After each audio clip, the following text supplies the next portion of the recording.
dengan tadi, jadi kita hari ini akan membahas, pagi ini akan membahas tentang pentingnya whistleblowing system dan pengaduan masyarakat, dan kira-kira apa sih bedanya gitu ya kira-kira.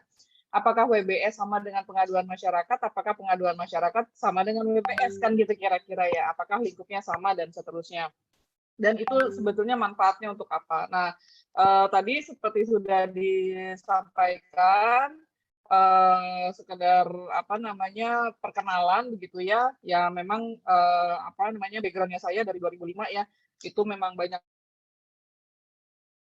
di corporate governance. Nah, sebagai informasi saja Bapak Ibu, tadi Ibu Karya juga menyebutkan tentang sistem manajemen anti swap. Pandemi waktu itu saya juga sempat diundang ke Bosnia Bapak Ibu, ke Sarajevo untuk khusus sharing selama 3 hari tentang sistem manajemen anti swap. Mereka mau belajar dari Indonesia lah katakanlah, dari pengalaman Indonesia dan beberapa negara termasuk salah satunya di Indonesia, bagaimana sih membangun sistem yang komprehensif gitu ya untuk memprevent, mencegah, mendeteksi dan merespon terhadap dugaan-dugaan terjadinya korupsi dalam hal ini. Nah, itu ada 3 sekali lagi Bapak Ibu kata kuncinya. Itu sebetulnya yang secara sistematis yang perlu dibangun oleh organisasi manapun gitu kira-kira ya. Apalagi organisasi publik yang memang menangani isu-isu strategis. Di awal pengantar saya ingin izin setel video ini, mudah-mudahan Bapak Ibu di sound-nya tidak terkendala ya, mudah-mudahan. Wih, keren loh. Kira-kira sedikit menghambat. Apakah terdengar suaranya? Jelas, Bu. Dengar, Bu. Tidak ada orang yang bisa mengendalikan diri kita selain diri kita sendiri. Jadi saya pendekatannya nggak terlalu yang sistem ilmiah gitu-gitu. Udah pusing mas. Ingetin aja, kamu jangan lupa kalau kamu kenapa korupsi, kasihan anak istrimu, kasihan anak suamimu. Mereka pasti keluar malu. Anak-anak kalau masih kecil ke sekolah dibullying teman-teman, dia pasti nangis. Nah, jadi pendekatan humanis seperti itu kalau saya. Mungkin suatu saat ada mekanik ada sistem-sistem insentif yang dikaitkan dengan kinerja. Ini kan nggak ada sekarang. Kan nggak ada yang berizin ya. Nah, jadi kalau kayak swasta kan, dulu kan saya swasta bisa. Ya. Ada gaji, tunjangan yang pasti kan. Gaji, tunjangan yang pasti, plus mungkin ada tambahan insentif yang berbasis kinerja. Tinggal nanti masing-masing KL bisa menentukan key performance indicator-nya, key performance index kita, total insentifnya itu misalnya 100. Ya udah, KPI-nya tercapai 70%, ya kamu insentifnya 70% dari 100. Kinerjanya dihitung 80%, kamu insentifnya 80%. Hanya mungkin diambil nilai paling bawahnya, misalnya minimum 60% baru dapat.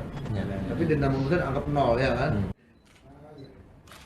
Baik, itu gambaran sebagai gambaran ya. Bapak Ibu. Makanya tadi saya pas dengar Ibu Warek menyampaikan apa namanya pembukaan gitu ya tentang komitmen terhadap anti korupsi, penerapan ZI, itu luar biasa ya. Saya salut betul dengan Bapak Ibu bahwa punya komitmen sampai ke sana, dan bahkan juga sekarang kelihatannya sedang menginisiasi atau membangun whistleblowing system gitu kira-kira ya, ataupun pengelolaan pengaduan. Itu yang patut diapresiasi luar biasa, karena seperti yang kita lihat di videonya Bapak Ibu, untuk di level menteri katakanlah gitu ya, untuk di level menteri atau kementerian itu ya tentu nggak cukup ya pendekatan pencegahan korupsinya hanya pendekatan apa tadi ya humanis pasti ya, pendekatan personal pasti, tapi nggak cukup ya hanya untuk nasihat-nasihat saja seperti itu. Jadi memang perlu dibangun sebuah sistem, standar operating prosedurnya, mekanismenya,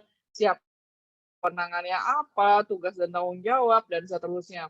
Makanya dari sini kemudian saya coba quote gitu ya, memang tidak ada ya sistem secanggih apapun dapat menjamin seseorang tidak melakukan korupsi.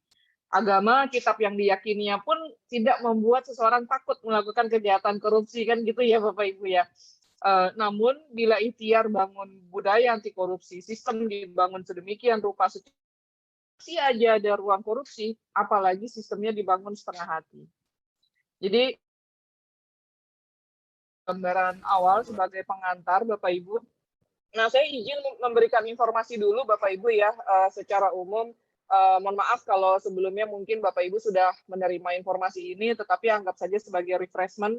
Jadi menurut PBB Bapak Ibu dari United Nations Convention Against Corruption, definisi korupsi itu memang ada beberapa Bapak Ibu. Tidak hanya saja yang sudah tertuang di Undang-Undang Tindak Pidana Korupsinya kita, ya. Itu penyuapan ya, termasuk penyuapan di sektor swasta kan gitu ya. Lalu kemudian penggelapan, perdagangan menghalangi proses peradilan. Nah, ini semuanya definisi korupsi yang sayangnya di Indonesia baru diterapkan 7 jenis tindak pidana korupsi. Salah satu yang belum diterapkan kira-kira yang mana Bapak Ibu di layar monitor ini?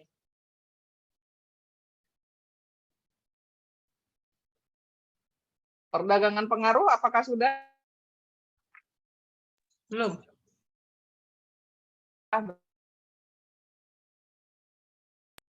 Pernah dengar Papa minta saham ingat ya, bukan Papa minta pulsa ya, Papa minta saham, ingat ya. Nah, itu kenapa kemudian booming, rame isunya, tapi ya nggak ada tindak lanjut yang berarti dari situ, karena memang perdagangan pengaruh itu belum ada peraturannya, belum ada undang-undangnya, belum diregulate secara jelas gitu ya.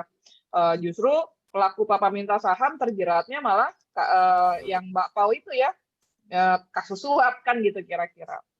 Nah, kemudian ya korupsi, kalau saya belajar dari namanya Pak Michael dari FBI, itu dia bilang itu kayak kecoa, Pauline, akan selalu ada. Semua selama kita masih menjadi manusia gitu, termasuk saya, pasti berpeluang melakukan korupsi. Ya namanya iman naik turun, integritas naik turun, hari ini nggak butuh, besok butuh, dengan berbagai alasan ya, bisa saja ya. Jadi kita semua berpeluang melakukan korupsi. Mau itu korupsi kecil-kecil, mau itu yang agak lebih besar. Kemudian bersembunyi dalam gelap, walaupun kadang-kadang dia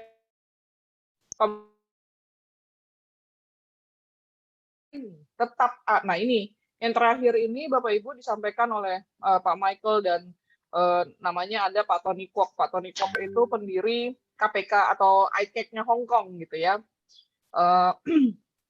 Menurut dia tetap ada dan berkembang karena ditoleransi atau dibiarkan. Gitu Bapak Ibu. Nah, kemudian apa hubungannya, saya mau highlight tetap ada dan berkembang karena ditoleransi dan dibiarkan. Apa hubungannya kemudian dengan yang kita akan bahas di pagi ini?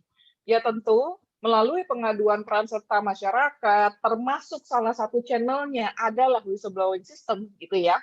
Karena kita memberikan pelaporan dugaan terjadinya korupsi di sebuah organisasi atau di sebuah sektor katakanlah, atau di perguruan tinggi katakanlah, baik itu dia lagi mau masuk mahasiswa baru, gitu kira-kira ya, mengurus beasiswa, apapun lah itu, atau memilih profesor, bahkan memilih dekan dan seterusnya, atau rektor dan seterusnya, itu bisa terus tumbuh karena ditoleransi atau dibiarkan tadi. Nah, ketika itu pembiaran itu biasanya Bapak Ibu karena tidak ada channel-channel pengaduan yang kredibel. Mungkin channelnya ada, tapi begitu orang ngadu nggak jelas gitu ya. Malah bisa diadu balik gitu ya, malah bisa dituding macam-macam. Nah, hal-hal seperti itu yang sebetulnya kita lagi banyak bangun dan perkuat, termasuk dari KPK ya. KPK cukup gencar untuk bagaimana membangun sistem pengaduan yang kredibel. Nah, sekali lagi, whistleblowing system dan pengaduan masyarakat terhadap dugaan-dugaan terjadinya korupsi, apakah itu orang tua murid, orang tua mahasiswanya, ataupun masyarakat tertentu, atau dalam pengelolaan kajian-kajian. Nah, itu memang perlu ada channel-channel pengaduan di mana kita dapat, baik kita posisinya internal, gitu ya, maupun eksternal, itu bisa melaporkan. Kan gitu ya, dengan kita melaporkan, menyampaikan kok ini ada dugaan red flag tanda-tanda ketidaktransparansi sebuah proses gitu ya, yang ujung-ujungnya sebenarnya itu tentang akan ada pengelolaan uang di sana. Nah, itu sebuah bentuk dari sebuah ikhtiar dari bagaimana kita tidak membiarkan dan tidak membiarkan korupsi itu berkembang. Itu sebetulnya salah satu ikhtiarnya. Pertanyaannya, Bapak, misi yang tadi itu ada satu kecoa kemudian dibiarin aja gitu, terus apa yang terjadi? Kan gitu kira-kira ya. Nah, seperti Bapak Ibu lihat di monitor di slide-nya masing-masing, di monitornya masing-masing, sebagian orang mungkin yang agak-agak takut sama kecoa kayak saya lebih senang Ibu Karya ketemu sama ular, nggak apa-apa, saya berani pegang ular. Tapi kalau kecoa saya takut. Kalau tikus saya masih berani. Tapi kalau kecoa padahal sih nggak lebih bahaya dari ular ya sama ini, tapi nggak tahu kenapa saya geli aja. Nah, apakah kita ingin berkarya di lingkungan seperti ini? Kan pertanyaannya itu. Tentu tidak ya. Nah, pertanyaan selanjutnya adalah 3 hal sebetulnya Bapak Ibu. Pertama, gimana sih caranya membersihkan ruangan ini gitu ya? Jawabannya bisa macam-macam ya. Mungkin jawabannya Pak Angga, kira-kira menurut Pak Angga nih gimana cara membersihkan ruangan ini Pak Angga? Dibersihkan Bu semuanya Bu, termasuk Iya, gimana cara sarang-sarangnya. bersihin?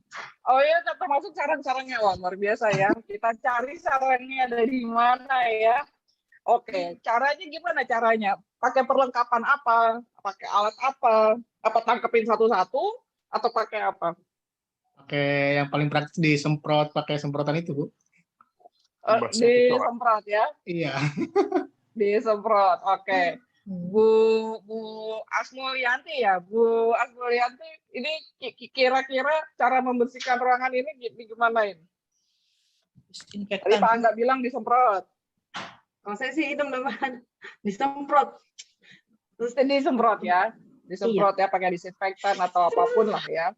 Nah, kemudian perlengkapannya apa, alatnya apa, kan gitu kira-kira ya. Nah, sama Bapak Ibu ya, termasuk kayak kita mau membersihkan dugaan-dugaan korupsi dan seterusnya, itu perlengkapan sama alat, salah satunya adalah pengaduan masyarakat.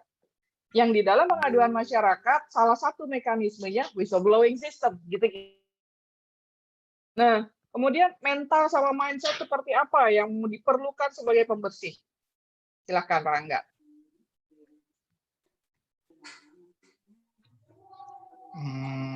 Ini Bu, selalu jaga kebersihan mungkin Bu ya mentalnya, pikirannya.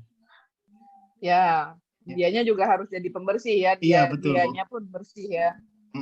Sama berani ya. Betul nggak? Betul Bu, harus berani benar. Harus berani membersihkan. Kalau tidak hilang-hilang. Betul. Jadi sama persis Bapak Ibu ya, seperti WBS ataupun pengaduan masyarakat. Bapak Ibu, saya nggak tahu Bapak Ibu pernah nggak melaporkan sebuah dugaan terjadinya korupsi. Ketika kita ingin melaporkan sesuatu ya, ataupun melaporkan orang lain dalam pelanggaran kode etik aja misalnya, tapi bukan korupsi memang, tapi terkait kode etik, saya pernah ngalami itu rasanya Bu, rasanya tuh deg-degan. Buat saya, tapi buat orang lain mungkin enggak, tergantung ya. Kenapa? Karena yang kita laporkan, apalagi kalau kita orang internal, kan orang internal kita, benar ya? Kan kita kenal. Kalau kita nggak kenal, mungkin secara psikologisnya ya nggak terlalu attach gitu ya, nggak terlalu ini gitu. Tapi kalau kita kenal, waktu itu saya pas mau ngelaporin, deg-degan saya rasanya. Kalau saya ketahuan yang ngelaporin gimana, kan gitu kira-kira itu yang pertama.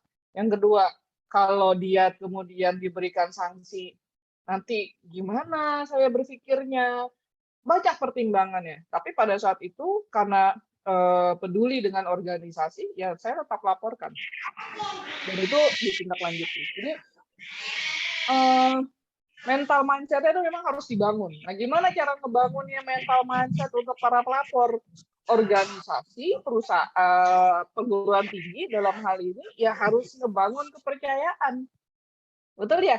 Kepercayaan bagi siapa? Semuanya. Pelapor maupun bagi eksternal. Ayo Bapak Ibu silakan lapor kepada kami perguruan tinggi, siapa yang akan dilaporkan. Pimpinan tertinggi mekanismenya seperti ini. Kalau di layer di bawahnya agak lebih mudah. kita bisa lapor ke pimpinan tertinggi dan sebuah komite lah, katakanlah demikian, tim lah, katakanlah demikian. Jadi itu dibangun rasa aman, Bapak Ibu ya, rasa aman bahwa si pelapor itu tidak bumerang lah gitu ya, malah justru jadi malapetaka buat si pelapor, enggak ya. Dan itu hal yang berbeda apabila yang dilaporkannya itu kemudian sulit dibuktikan atau tidak terbukti. Bukan berarti si pelapornya itu, mereka mah ngelaporin karena fitnah, karena mau ngejatuhin, karena ini, karena itu. Enggak ya Bapak Ibu ya. Nanti mungkin akan bisa dibahas pada saat pengembangan kompetensi untuk pengelola pelapor ya Bu Karya ya, kalau dalam hal ini. Jadi untuk yang saya ingin sampaikan, seringkali itu ketika kita mau membangun pengelolaan pengaduan masyarakat dan termasuk di dalamnya whistleblower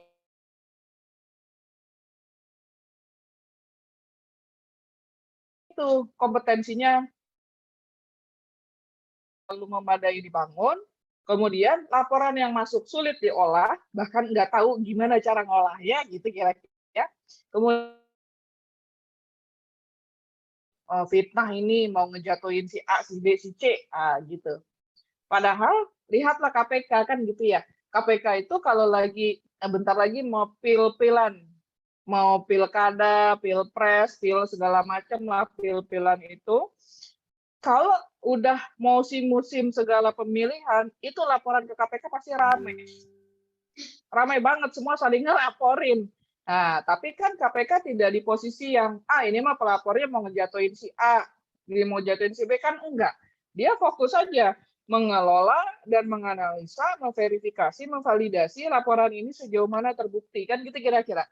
Kalau dia tidak terbukti, bagaimana profesionalisme tindak lanjutnya? Kalau dia terbukti, bagaimana tindak lanjutnya secara prosedur? Itu ya Bapak Ibu ya. Jadi ketika kita mengelola whistleblowing system, tapi Ibu sudah punya ya tim WBS-nya dan penguatan capacity building di situ. Itu bukan tentang itu sih fitnah atau bukan ya, tetapi bagaimana kita membangun WBS yang memang kredibel dan bisa dipercaya oleh para si pelapor. Ya. Kemudian mengapa perguruan tinggi perlu proaktif nih Bapak Ibu cegah korupsi dan membangun integritas? Ya, fungsinya sangat strategis dan sangat mulia. Membangun peradaban manusia, membangun peradaban bangsa kita ya Bapak Ibu ya. Kalau perguruan tingginya secara adab kompetensinya apa ya, nggak terlalu dibangun atau dibangun setengah hati gitu, ya nanti keluarannya pun bagaimana kan gitu kira-kira ya. Jadi saya rasa itu sudah sangat jelas lah kenapa kemudian perguruan tinggi harus betul-betul serius banget ya membangun sistem integritas gitulah bisa dibilang sebuah organisasi. Baik dari input, proses, output sama dampak. Ini saya tuangkan yang umum-umum aja. Saya yakin Bapak Ibu punya sederet bullet point dari sisi input. Ini kan contoh aja penerimaan mahasiswa, penerimaan pegawai, kemudian proses pengelolaan keuangan, dinas, dana penelitian, macam-macam. Outputnya, lulusan atau profesi, kan pasti Bapak Ibu juga membangun KSA ya, karakter, skills, attitude lah, adab gitu ya, selain kompetensi mungkin ya, bakti pada masyarakat. Dampaknya apa? Ya citra lulusan, citranya manajemen, citra dosen, citra perguruan tinggi itu sendiri, kualitas lulusan, kualitas integritas lingkungan perguruan tinggi itu sendiri. Nah, dalam ini saya ada banyak pengertian korupsi ataupun teori terkait korupsi, tapi salah satu yang favorit saya itu Robert Klitgard yang memang bisa diterapkan di berbagai tata kelola, prinsip tata kelola Bapak Ibu. Di mana beliau bilang C sama dengan D plus M minus A ya. Corruption sama dengan diskresi ditambah monopoli minus akuntabilitas. Udah itu aja. Jadi kalau misalnya memang diskresinya banyak banget gitu ya, terus kemudian keputusan-keputusan di sebuah organisasi juga cukup dimonopoli quote and quote, lalu kemudian minim akuntabilitasnya, ya itulah menurut Pak Robert Klitgard, itulah definisi dari korupsi. Bapak Ibu ingat tadi saya sempat sebut, sempat jelaskan tentang definisi korupsi dari PBB ya, dari PBB. Yang sayangnya di Indonesia belum diterapkan semuanya. Udahlah belum diterapkan semuanya, nuansa pemberantasan korupsi sekarang lagi menurun lah ya, bisa di terbukti CPI-nya kita, Corruption Perception Index kita menurun ya. Berarti itu menurunkan semangat kita dalam terus membangun, menjaga stamina moral dan integritas di lingkungan kita masing-masing, betul ya Bapak Ibu ya, itu berpengaruh lah untuk kita. Ini pertama tentang kerugian keuangan negara, pemberian suatu janji pegawai negeri, penyelenggara negara,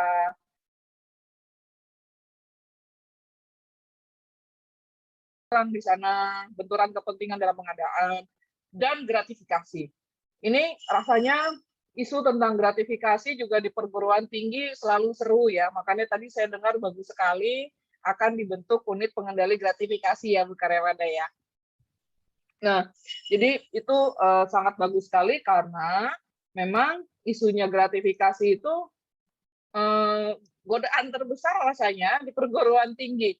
Namanya mahasiswa punya rasa berbakti dan berterima kasih kan gitu ya, dan itu sangat manusiawi gitu ya, dan itu sangat, saya pun jadi mahasiswa gitu, begitu udah lulus udah pengen banget, dan waktu zaman itu sih ya saya kasih ya hadiahnya dosen. Tapi setelah misalnya dapat nilai skripsi dan seterusnya, nah itu memang perlu kita kendalikan kalau konteksnya di perguruan tinggi. Ini sekilas tentang gratifikasi. Saya nggak tahu Bapak Ibu sudah pernah mendapatkan informasi ini atau belum, tapi kalau misalnya sudah, anggap saja ini sebagai refreshment, bahwa kayak lampu merah aja gitu Bapak Ibu, merah, kuning, hijau gitu ya, ya sebaiknya gratifikasi mah udah tolak aja.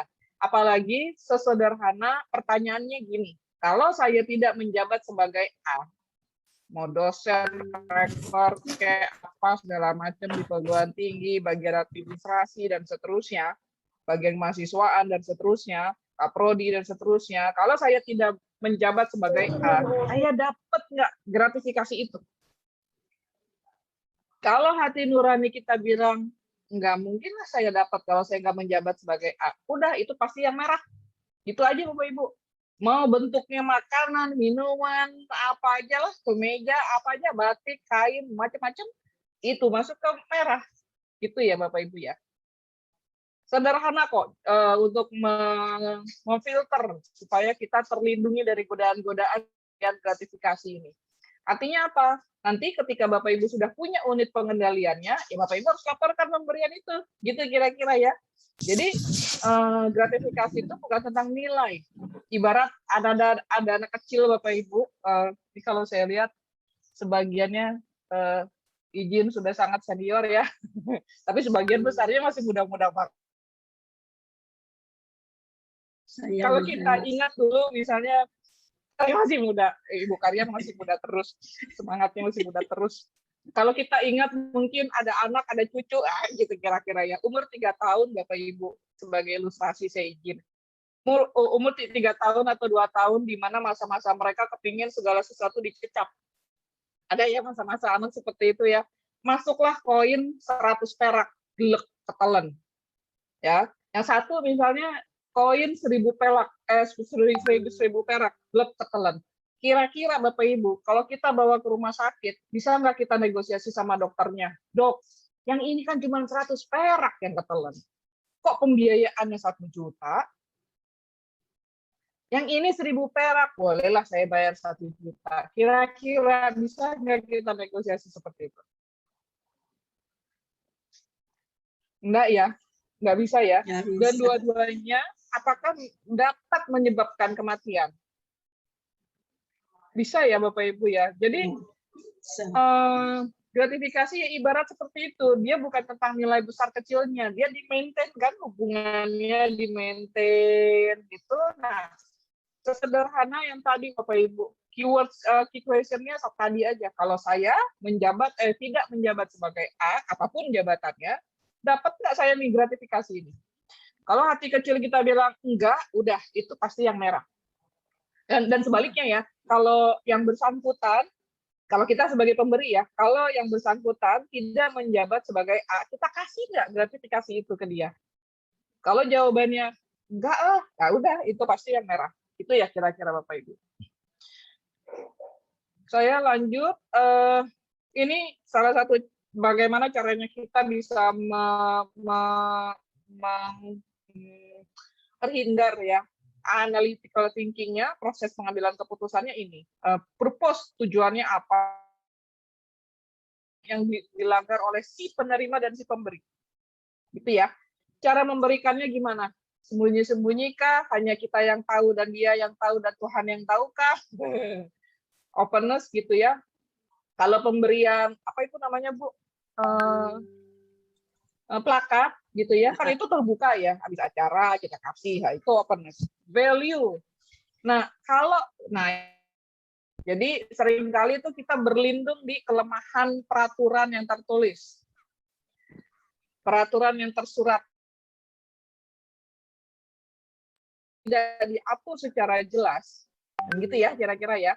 Mungkin atau belum diatur, maka kita tanya ini secara nilai etika, adab, dan seterusnya, ini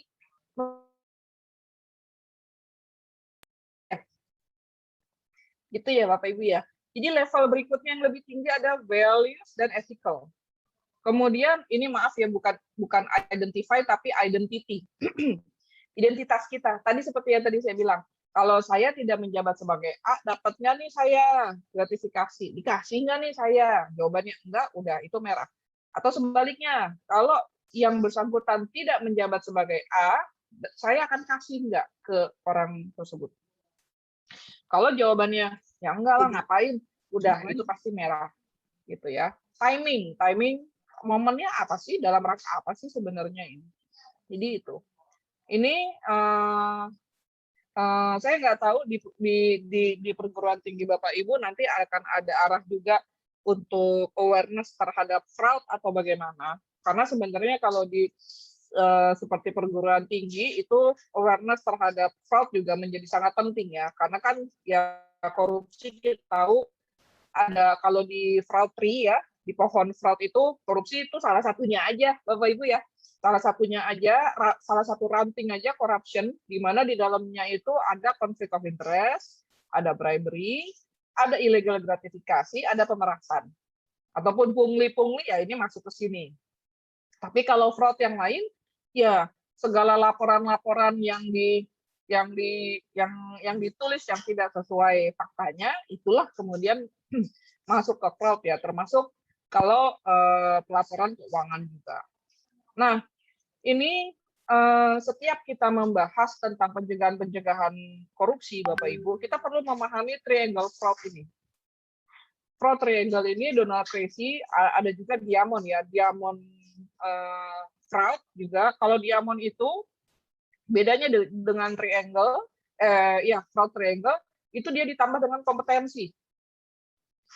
Karena banyak petugas pengadaan barang dan jasa yang ditugaskan di pengadaan barang dan jasa itu kompetensinya malah minimalis, sehingga dimanfaatkan oleh pihak-pihak tertentu. Misalnya gitu, salah satu contoh.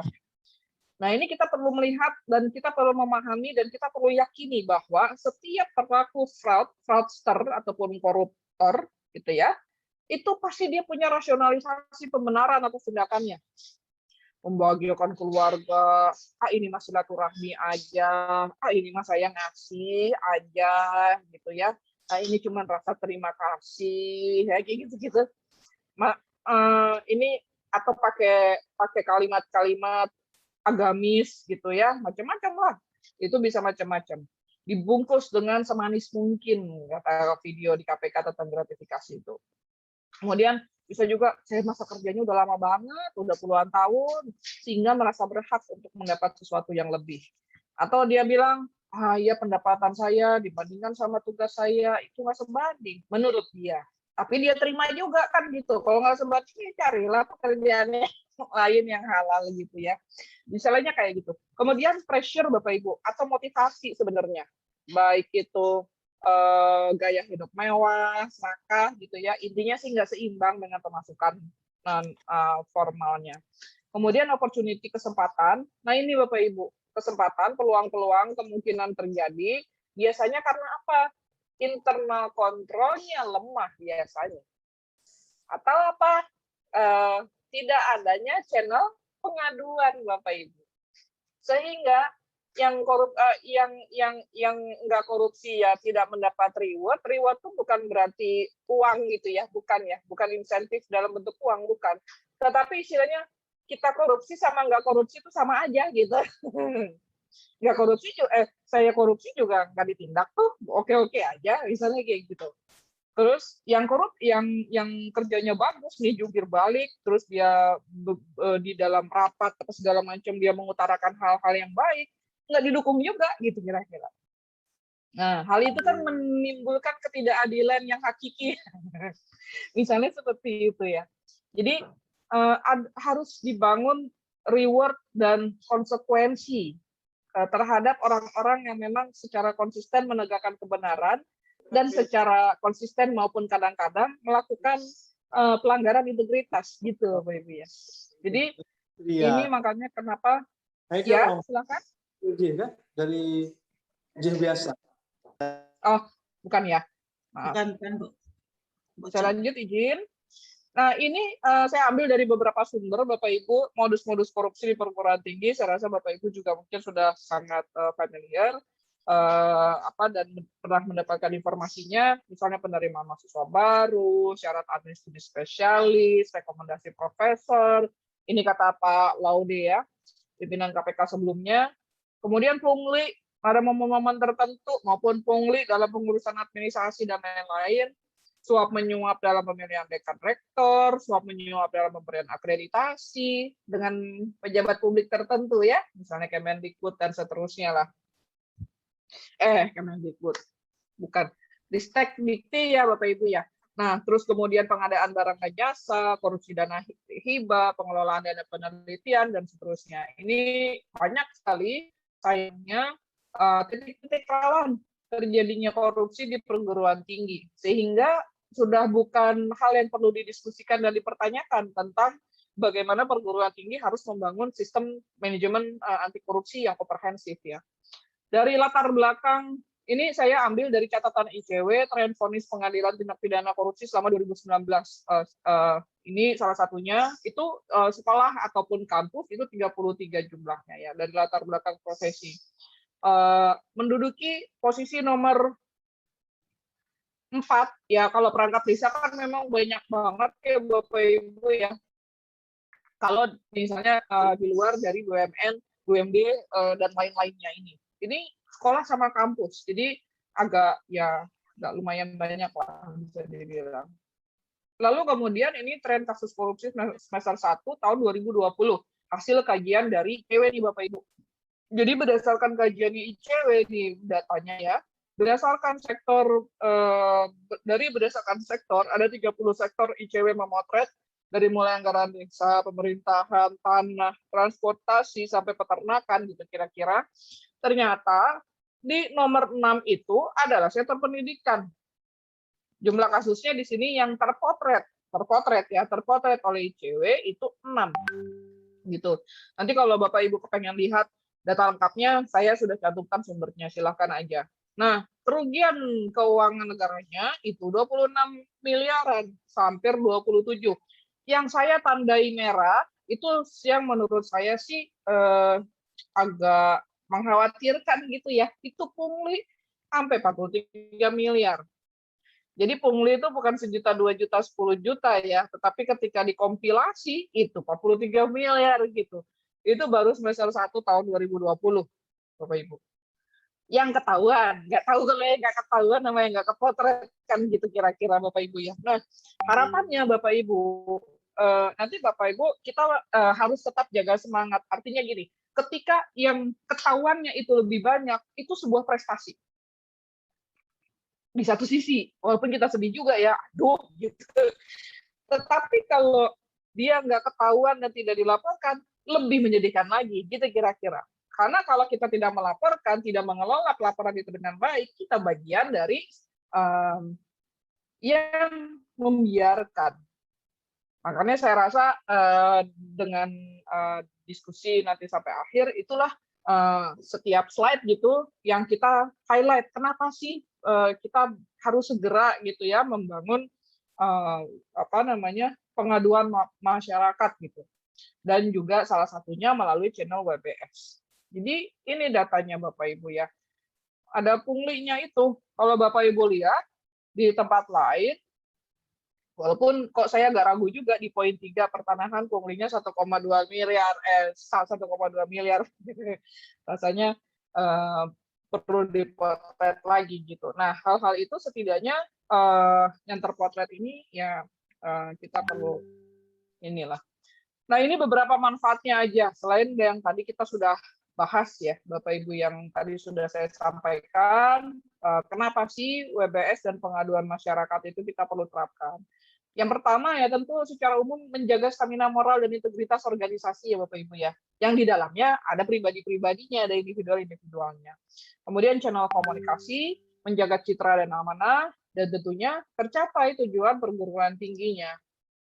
Baik, Bapak Ibu, tadi di awal pertanyaannya Ibu Mada itu adalah apa sih bedanya pengaduan masyarakat sama WBS? Pengaduan masyarakat equal dengan WBS atau tidak, sama dengan atau tidak, dan seterusnya.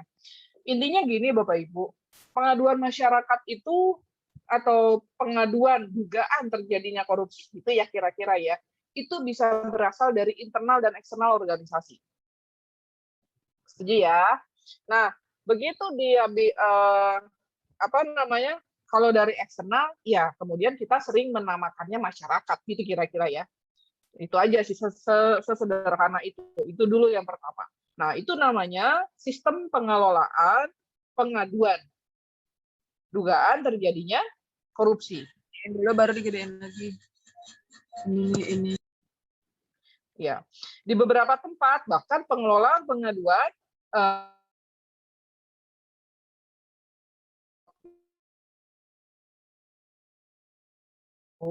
mau internal maupun eksternal, kemudian ada channel-channelnya, Bapak Ibu.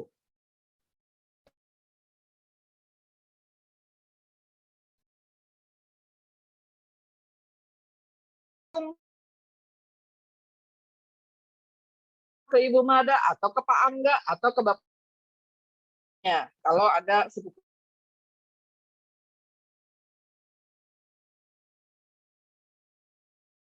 Ada juga lewat surat kepada yang terhormat Ibu Wakil Rakyat, saya melihat dugaan terjadi korupsi pada saat keponakan saya atau sepupu saya mendaftarkan diri ke Unsika. Seorang petugas atas nama dosen bla bla bla, misalnya gitu ya. Itu surat. Atau SMS. Atau telepon. Ya. Tapi dari telepon ini kemudian bisa berkembang ke direct surat dan yang lain. Apakah bisa? Bisa, Bapak Ibu ya. Ya. Kemudian melalui email. Ya, yang nomor 6, whistleblowing system. Jadi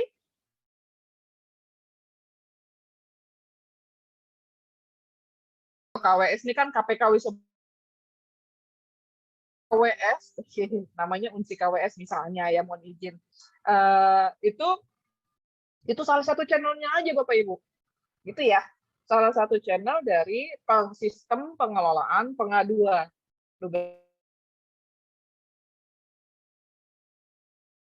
Modir pengaduan dari internalnya kita maupun dari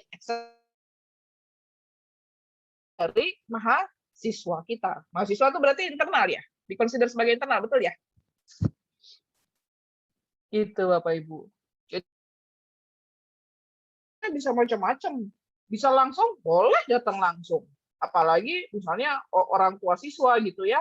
Aduh ini kok anak saya dimintain ini, dimintain itu. Kemarin di awal tahun bilangnya cuma ini aja yang diperlukan. Misalnya gitu. Datang dia direct. Oke. Nama pelapornya namanya whistleblower. Supaya apa? Supaya singkat aja gitu. Mau dia channelnya direct, makanya biasanya whistleblower ini kurang whistleblower ya. Nah,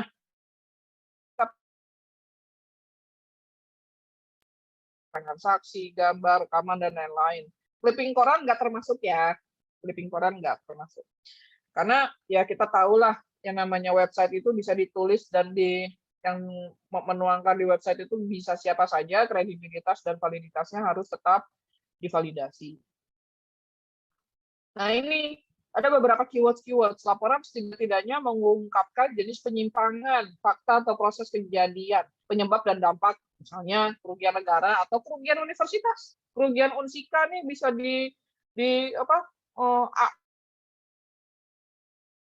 korupsi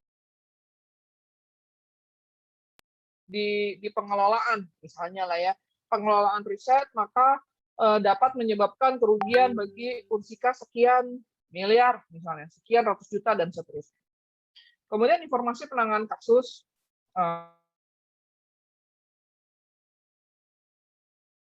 definisi dari whistleblower. Berarti kemudian dia channel mana dulu, direct kah, apa ini, kan ribet jadinya. Jadi seluruh pelapor itu dinamakan whistleblower, merupakan seseorang yang melaporkan perbuatan. Nah, ini yang berindikasi tindak pidana korupsi yang terjadi di dalam organisasi tempat dia bekerja. Berarti dia orang internal apa orang eksternal? Internal, Bapak Ibu. Internal ya. Dan dia memiliki akses memadai atas terjadinya indikasi tindak pidana korupsi tersebut. Yang namanya orang internal, dia punya akses kemana-mana kan gitu kira-kira ya. Lebih mudah lah dibandingkan orang eksternal. Tetapi yang diterapkan dan diambil atau diadopsi oleh KPK, WBS itu juga diperuntukkan oleh eksternal. Gitu ya Bapak Ibu ya. Supaya lebih mudah aja. Ya kalau Bapak Ibu mau nanti di panduannya ada whistleblower internal, whistleblower eksternal, ya boleh-boleh aja. Tapi intinya ini definisi dari whistleblower. Kan seseorang yang blow the whistle, meniup, bukan trompet, apa itu namanya, periwitan. Gitu ya. Periwitan, Pak. Ketika ada pemain Italia atau pemain Brazil misalnya curang, nah itulah dia yang pret gitu. Baik. Nah, kita supaya bisa diskusi dan ya silakan aja nanti kalau mau tanya jawab.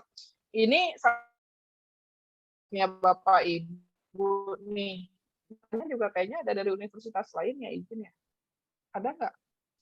Ya, universitas lain ada. Ada Bu. Ada ya. Baik, mohon izin ya Bapak Ibu. Ini saya lihat dari websitenya Unsika. Ini ada nih udah.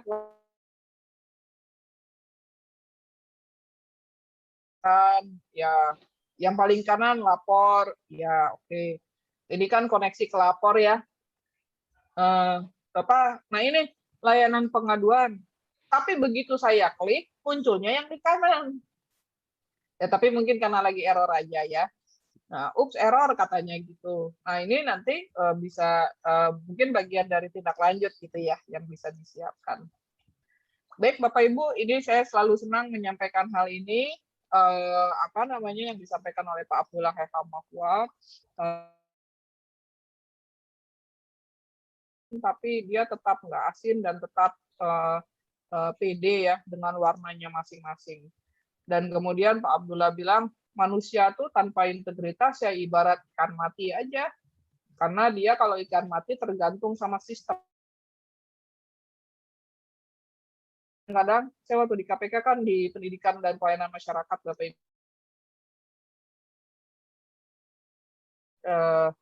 unsur masyarakat yang paling sering disampaikan adalah sistemnya kayak gitu Mbak. Sistemnya kayak gitu, jadilah saya juga ikut-ikutan gitu ya. Ya udah, ini kadang-kadang jadi mirip kayak ikan mati itu. Ikan mati ya ditentukan sama sistemnya, dia mati udah.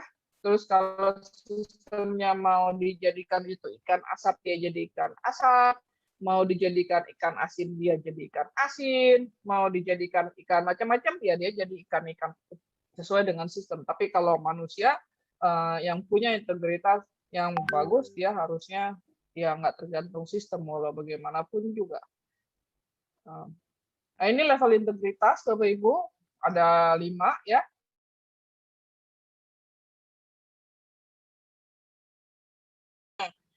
Level nomor 4 itu ditunjang dengan yang kita bahas pagi ini. Kalau kita nggak ada channel pengaduannya, buat orang yang ingin melaporkan bingung, ini saya ngadu kemana ya? Siapa yang tindak lanjuti? Misalnya ke Pak Angga gitu misalnya, tapi Pak Angga tidak ditugaskan untuk melakukan itu.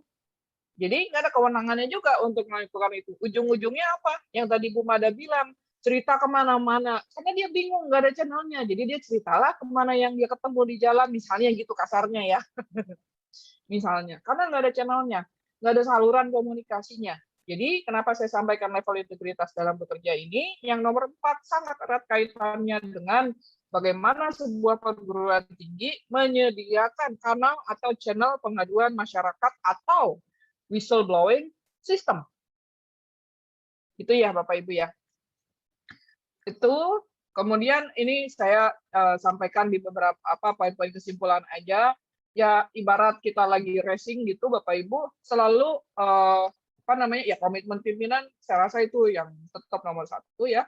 Lalu kemudian persisten dalam membangun budaya berintegritas, transparan, junjung keadilan. Prinsipnya itu ada 3 Bapak Ibu, tidak diskriminasi, akuntabel, dan keterbukaan.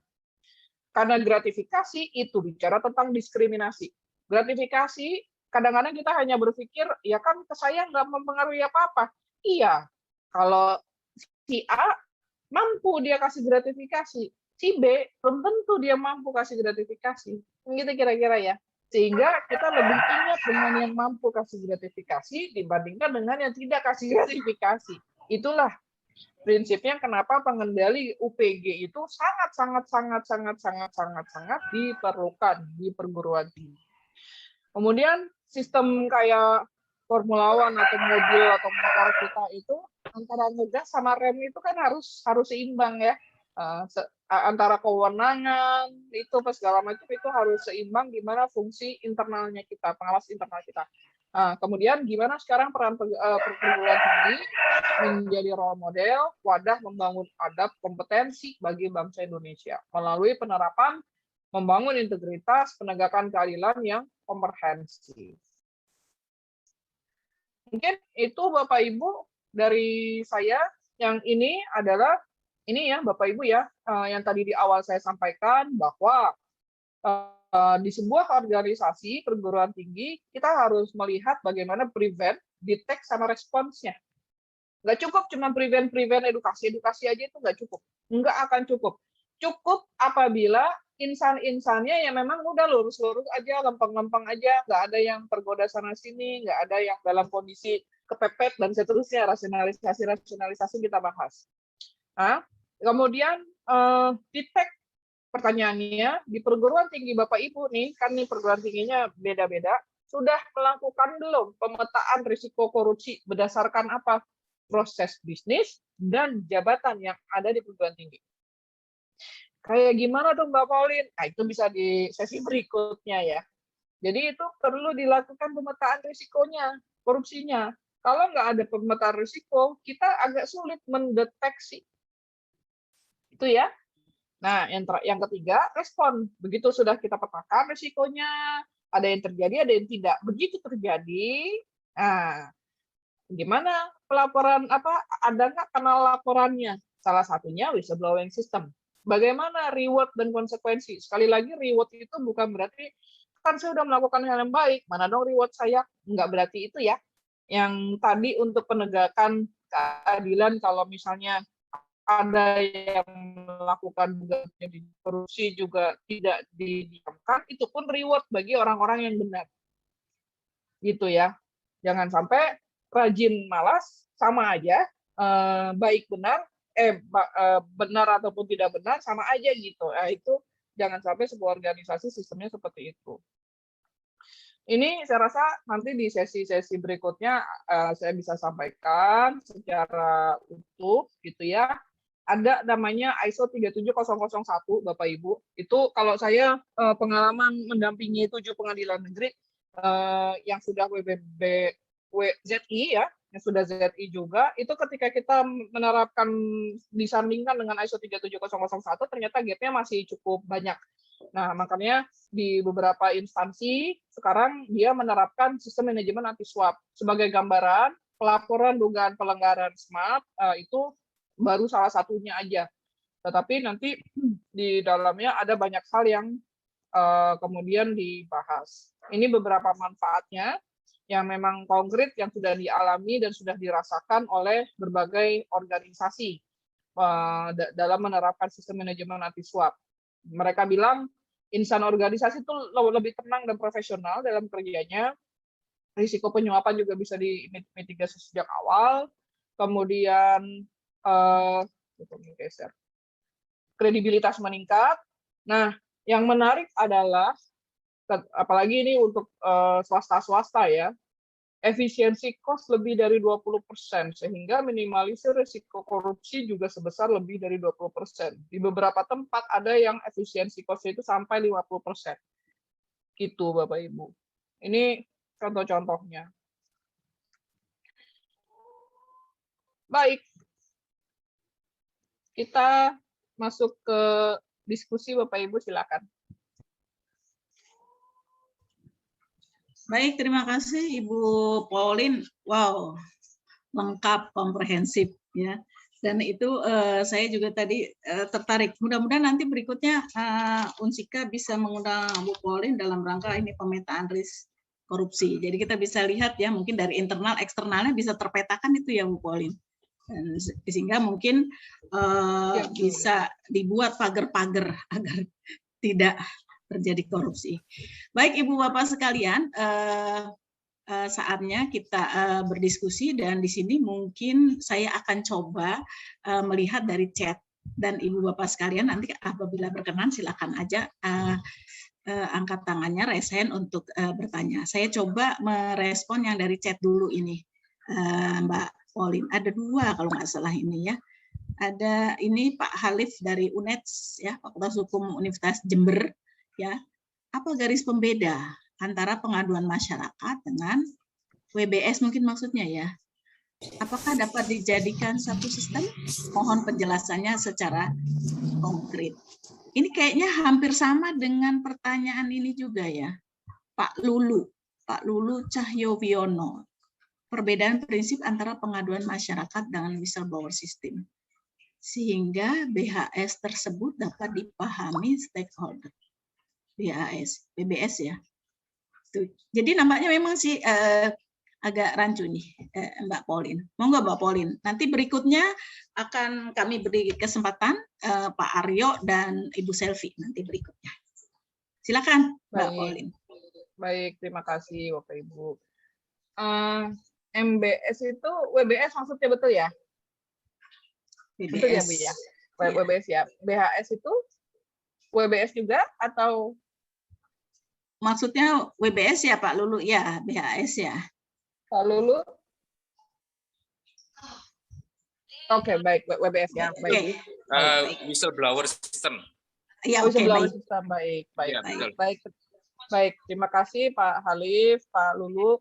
Jadi memang pembedanya kalau pengaduan masyarakat itu yang tadi ya yang saya sampaikan. Di sini kita lihat dari mekanisme yang KPK terapkan nih. Nanti ini sama dengan mekanisme yang Bapak Ibu bisa terapkan ya. Kalau nama besarannya itu yang tadi ya sistem pengaduan masyarakat. Atau ada juga yang bilang sistem pengaduan masyarakat terhadap dugaan terjadinya korupsi, lebih diperjelas. Ya, ada juga sistem pengaduan masyarakat, tapi dia mengakomodir dua hal, dugaan terjadinya korupsi termasuk pelanggaran kode etik. Ya, nah di dalam sistem itu, sistem ini kan komprehensif ya Bapak Ibu ya.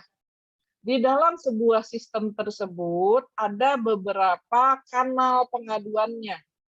Melalui apa? Nah, itu ya.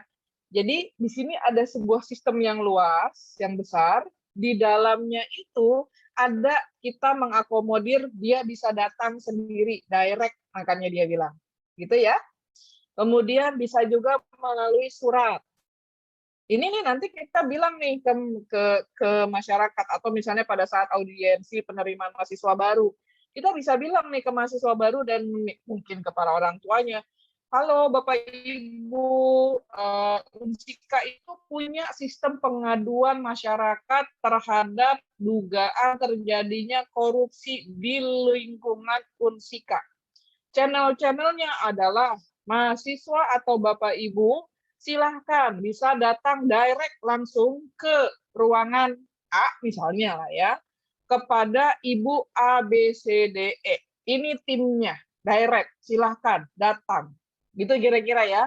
Atau kalau Bapak Ibu nggak mau datang karena Bapak Ibu ada tinggal di mana jauh, tapi mengalami pungli dari salah satu atau salah dua personilnya kami, maka silakan Bapak Ibu mahasiswa bisa bersurat ke, gitu ya, tujukan ke ABCDE, ini alamat suratnya. Nggak mau juga direct atau bersurat, boleh SMS atau WhatsApp. Mungkin sekarang udah agak kurang zaman SMS ya, karena orang berconsider pulsa gitu. Ya WhatsApp pun dia bayar melalui WhatsApp ke nomor ABCDE. Misalnya ya. Enggak juga kepengen ngomong gitu, kadang-kadang ada juga yang kepengen tanya jawabnya langsung ngomong supaya gampang. Telepon Bapak Ibu ke nomor ABCDE. Nanti Bapak Ibu akan berbicara langsung dengan personil kami, adalah tim pengaduan masyarakat. Ya, tim pengaduan. Kalau misalnya nggak mau juga, silahkan. Kami punya alamat email. Kalau bersurat kayaknya udah agak jadul, mungkin kita harus pergi ke mana, kirim surat, atau segala macam. Beremail aja, supaya nanti melalui email Bapak Ibu bisa melampirkan bukti-buktinya. Misalnya gitu ya. Bukti macam-macam lah. Bukti permintaannya, apalah, segala macam. Silahkan dikirimkan email ke unsika.pengaduan@ apa misalnya gitu.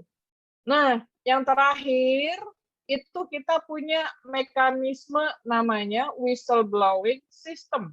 Whistleblowing system ini ada alamat websitenya Bapak Ibu, misalnya gitu. Itu yang Bapak Ibu sebenarnya udah punya juga. Saya justru dapat dari websitenya Bapak Ibu. Nih, yang ini layanan pengaduan. Ini sebenarnya pertanyaannya Bapak Ibu kan ada di sini ya jawabannya. Nih, ada layanan pengaduan, klik di sini. Yang walaupun ketika diklik keluarnya oops error kan ya, tapi kan ini kan secara teknis saja. Atau Bapak Ibu silakan, ini web mekanisme whistleblowing sistemnya kita. Silakan Bapak Ibu bisa sampaikan melalui ini. Nanti di sini ada sistem komunikasinya dan seterusnya. Nah, sebetulnya itu Bapak Ibu. Jadi kalau secara prinsip sistem pengaduan masyarakat itu besarannya gitu ya Bapak Ibu, yang di dalamnya channelnya macam-macam. Bisa dipahami? Channelnya bisa direct, bisa surat menyurat, bisa web, bisa WhatsApp atau SMS, bisa telepon, bisa lewat email, atau melalui sistem yang tadi di websitenya Bapak Ibu sudah ada. Saya nggak tahu sistemnya kayak apa, karena pas diklik error ya. Apakah di situ kemudian kita masukin nama, atau kita masukin inisial, atau kita masukin apa, terus ada dugaannya apa, dan seterusnya. Itu Bapak Ibu. Mudah-mudahan saya bisa menjawab nih pertanyaannya Pak Halis dan Pak Lulu. Nah, bagaimana caranya kita bisa mensosialisasikan ke pelapor? Yang tadi itu yang saya kasih contohnya. Misalnya, dalam penerimaan mahasiswa baru, dikumpulkanlah itu semuanya mahasiswanya. Salah satu materinya adalah tadi, bahwa Unsika itu dalam menuju ZI, WBBK, WBBM, dalam komitmennya Unsika dalam anti korupsi, salah satunya adalah kami itu sudah membangun sistem pengaduan masyarakat. Di dalamnya ada beberapa channel, 6 channel minimal. Bapak Ibu bisa datang langsung direct ke ruangan A, ketemu dengan tim yang tadi saya bilang, atau melalui surat, atau melalui WhatsApp, SMS, dan seterusnya. Gitu ya. Melalui telepon, melalui pengaduan masyarakat, melalui email, maaf, melalui email atau melalui tadi sistem tadi.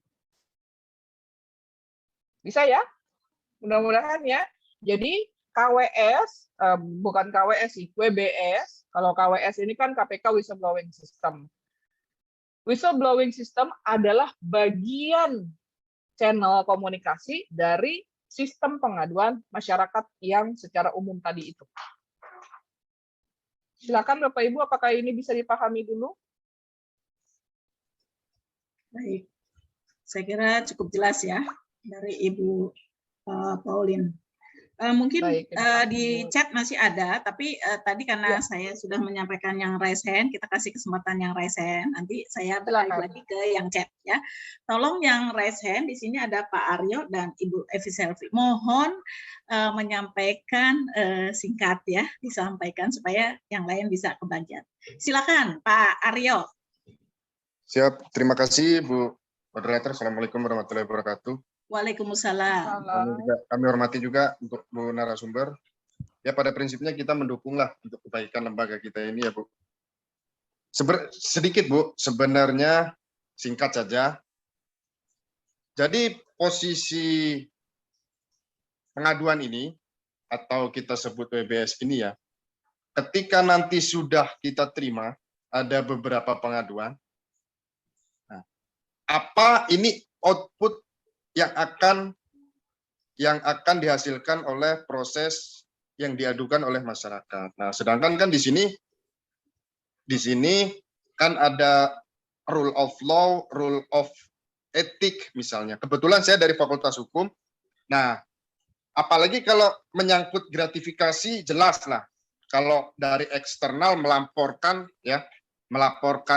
langsung ke penegak hukum, nah itu jelas rule of law yang kita pakai. Nah, tapi kalau gratifikasi melaporkannya melalui tim yang ada dalam internal, misalnya tim WBS ini, nah, kemudian dilakukan pertimbangan-pertimbangan atau misalnya di situ sudah dibentuk majelis etik atau majelis rekomendasi yang akan kalau misalnya gratifikasi harus dibawa ke rule of law, outputnya law enforcement misalnya. Nah itu bagaimana Bu? Mungkin mohon pencerahan. Saya wassalamualaikum warahmatullahi wabarakatuh. Waalaikumsalam. Mohon maaf Pak Aryo dari Fakultas Hukum mana Pak Aryo? Fakultas Hukum Universitas Singapura Bangsa Karawang Bu. Oh, alhamdulillah Universitas Singapura Bangsa Karawang. Ya supaya yang lain kenal juga. Mangga silakan. Bu Pauline. Ya, baik. Terima kasih Pak Aryo. Pertanyaannya bagus sekali. Jadi Pak Aryo, untuk gratifikasi ini ada dua ya semangatnya. Nah, kalau tentang unit pengendali gratifikasi, itu semangatnya pencegahan ya Pak Aryo. Jadi memang dari KPK-nya sendiri itu surat keputusannya juga sudah ada ya, keluar itu hampir setiap tahun. Yang terakhir itu ada surat keputusan dari KPK ya, saya mohon maaf lupa nomornya, tapi 2019, itu tentang pengelolaan gratifikasi. Makanya gratifikasi itu perlu dicegah. Sebelum ngomongin law enforcement-nya dulu nih Pak Aryo ya. Jadi gratifikasi itu memang semangatnya untuk pencegahan ya. Ketika Bapak Ibu menerima, tiba-tiba ada di meja gitu misalnya, ya saya waktu di KPK juga sama ya, kadang-kadang tiba-tiba ada di kamar hotel gitu. Kan kita nggak minta, kita dapat, tiba-tiba dikasih itu gitu di daerah. Tiba-tiba muncullah di kamar hotel. Semangatnya itu bukan kemudian Bapak itu nerima gratifikasi, polisikan, nggak gitu semangatnya. Jadi semangatnya itu pencegahan dulu pertama, makanya dia ada unit pengendali gratifikasi untuk melindungi si personil itu sendiri makanya. Nah, tata caranya kan sudah ada, nanti saya rasa ya bisa dilihat ya tata cara pelaporannya, berapa lama dan seterusnya. Kalau sekarang berdasarkan yang SK-nya KPK, Perkapnya KPK itu di 2019 itu maksimal 10 hari ya. Begitu kita nerima gratifikasinya itu entah dari mahasiswa, entah dari manapun lah, atau kita lagi jadi panitia pengadaan barang dan jasa dan seterusnya, maka kita harus melaporkan itu ke unit pengendali gratifikasi. Ya, itu balik lagi semangatnya semangat pencegahan dan itu harus diapresiasi. Sama kayak saya waktu jadi pegawai KPK, ketika saya melaporkan ke Direktorat Gratifikasi, bahwa saya menerima gratifikasi dalam bentuk A, B, C, D, E dalam rangka kemarin saya menjadi narasumber bla bla bla bla dengan kementerian A atau kementerian B atau dinas A atau Pemda A, B, C, D gitu ya. Itu nanti Direktorat Gratifikasi mereply email saya. Nah, dia bilang intinya yang salah satunya justru adalah apresiasi. Terima kasih Pauline Arifin, itu adalah bentuk apresiasi membangun integritas sudah memberikan pelaporan gratifikasi bla bla bla bla bla. Atas penilaian tadi silahkan misalnya gratifikasi tersebut digunakan untuk meningkatkan produktivitasnya Mbak Pauline dalam menjalankan tugas, misalnya saya dapat bolpen misalnya. Tetapi itu semua saya rasa masuknya nanti bisa dibahas pada saat penguatan kompetensi tim pengendali gratifikasi ya. Nah, tetapi Pak Aryo betul, concern-nya adalah pelaporan gratifikasi ini harus disosialisasikan. Kenapa? Karena di beberapa lembaga itu mikirnya tuh pokoknya ditindak melulu gitu. tindak, lapor polisi. Kalau kita nerima gratifikasi lapor, enggak gitu. Kecuali kalau kita nerima terus-menerus terus nggak lapor, satu saat ada yang melaporkan dan itu ternyata lebih dari 10 hari atau 30 hari kita nggak melaporkan, justru kita menikmati dan kemudian kasihkan nerima itu, ya maka itu bisa ditindak gitu. Tetapi ketika kita nerima terus kita inisiatif langsung lapor, justru itu role model yang harus dibangun dan kultur yang harus dibangun. Jadi memang beberapa lembaga di beberapa lingkungan kerja katakanlah gitu ya, itu memang mispersepsi. Begitu dari kalau saya nggak laporin nanti saya dianggap saya nerima gratifikasi itu korupsi. Enggak ya, padahal enggak begitu. Jadi itu ya mungkin ya Pak Aryo ya. Jadi secara hukumnya dan secara ikhtiar pencegahannya yang tadi saya sampaikan. Makanya kenapa di setiap lembaga perguruan tinggi termasuk itu perlu ada semacam unit pengendali gratifikasi. Dia nggak harus lahir struktur baru, enggak ya. Dia nggak harus lahir kotak baru dalam struktur organisasi, enggak. Bisa saja ditentukan atau dikeluarkan SK si A, si B, si C, Bapak A, Bapak B, Ibu B yang menjadi tim atau komite macam itu ya, yang bisa mengelola, mengendalikan gratifikasi.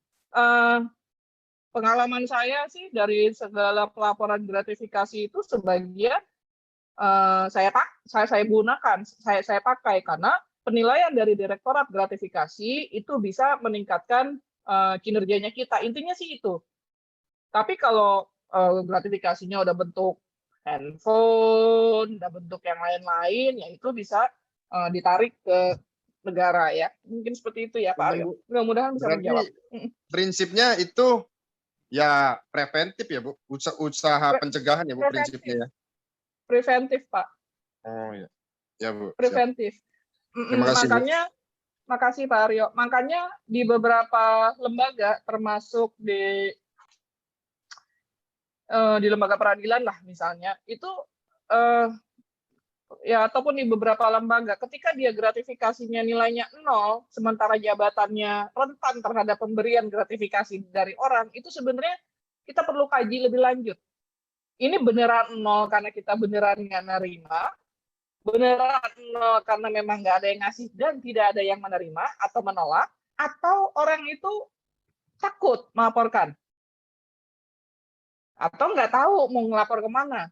Atau kalau lapor malah nanti disangkanya macam-macam kan gitu kira-kira. Padahal itu upayanya upaya pencegahan. Dan ketika kita melaporkan penerimaan gratifikasi yang tidak terhindari kita terima, itu justru adalah role model yang perlu diapresiasi terkait transparansi tadi ya.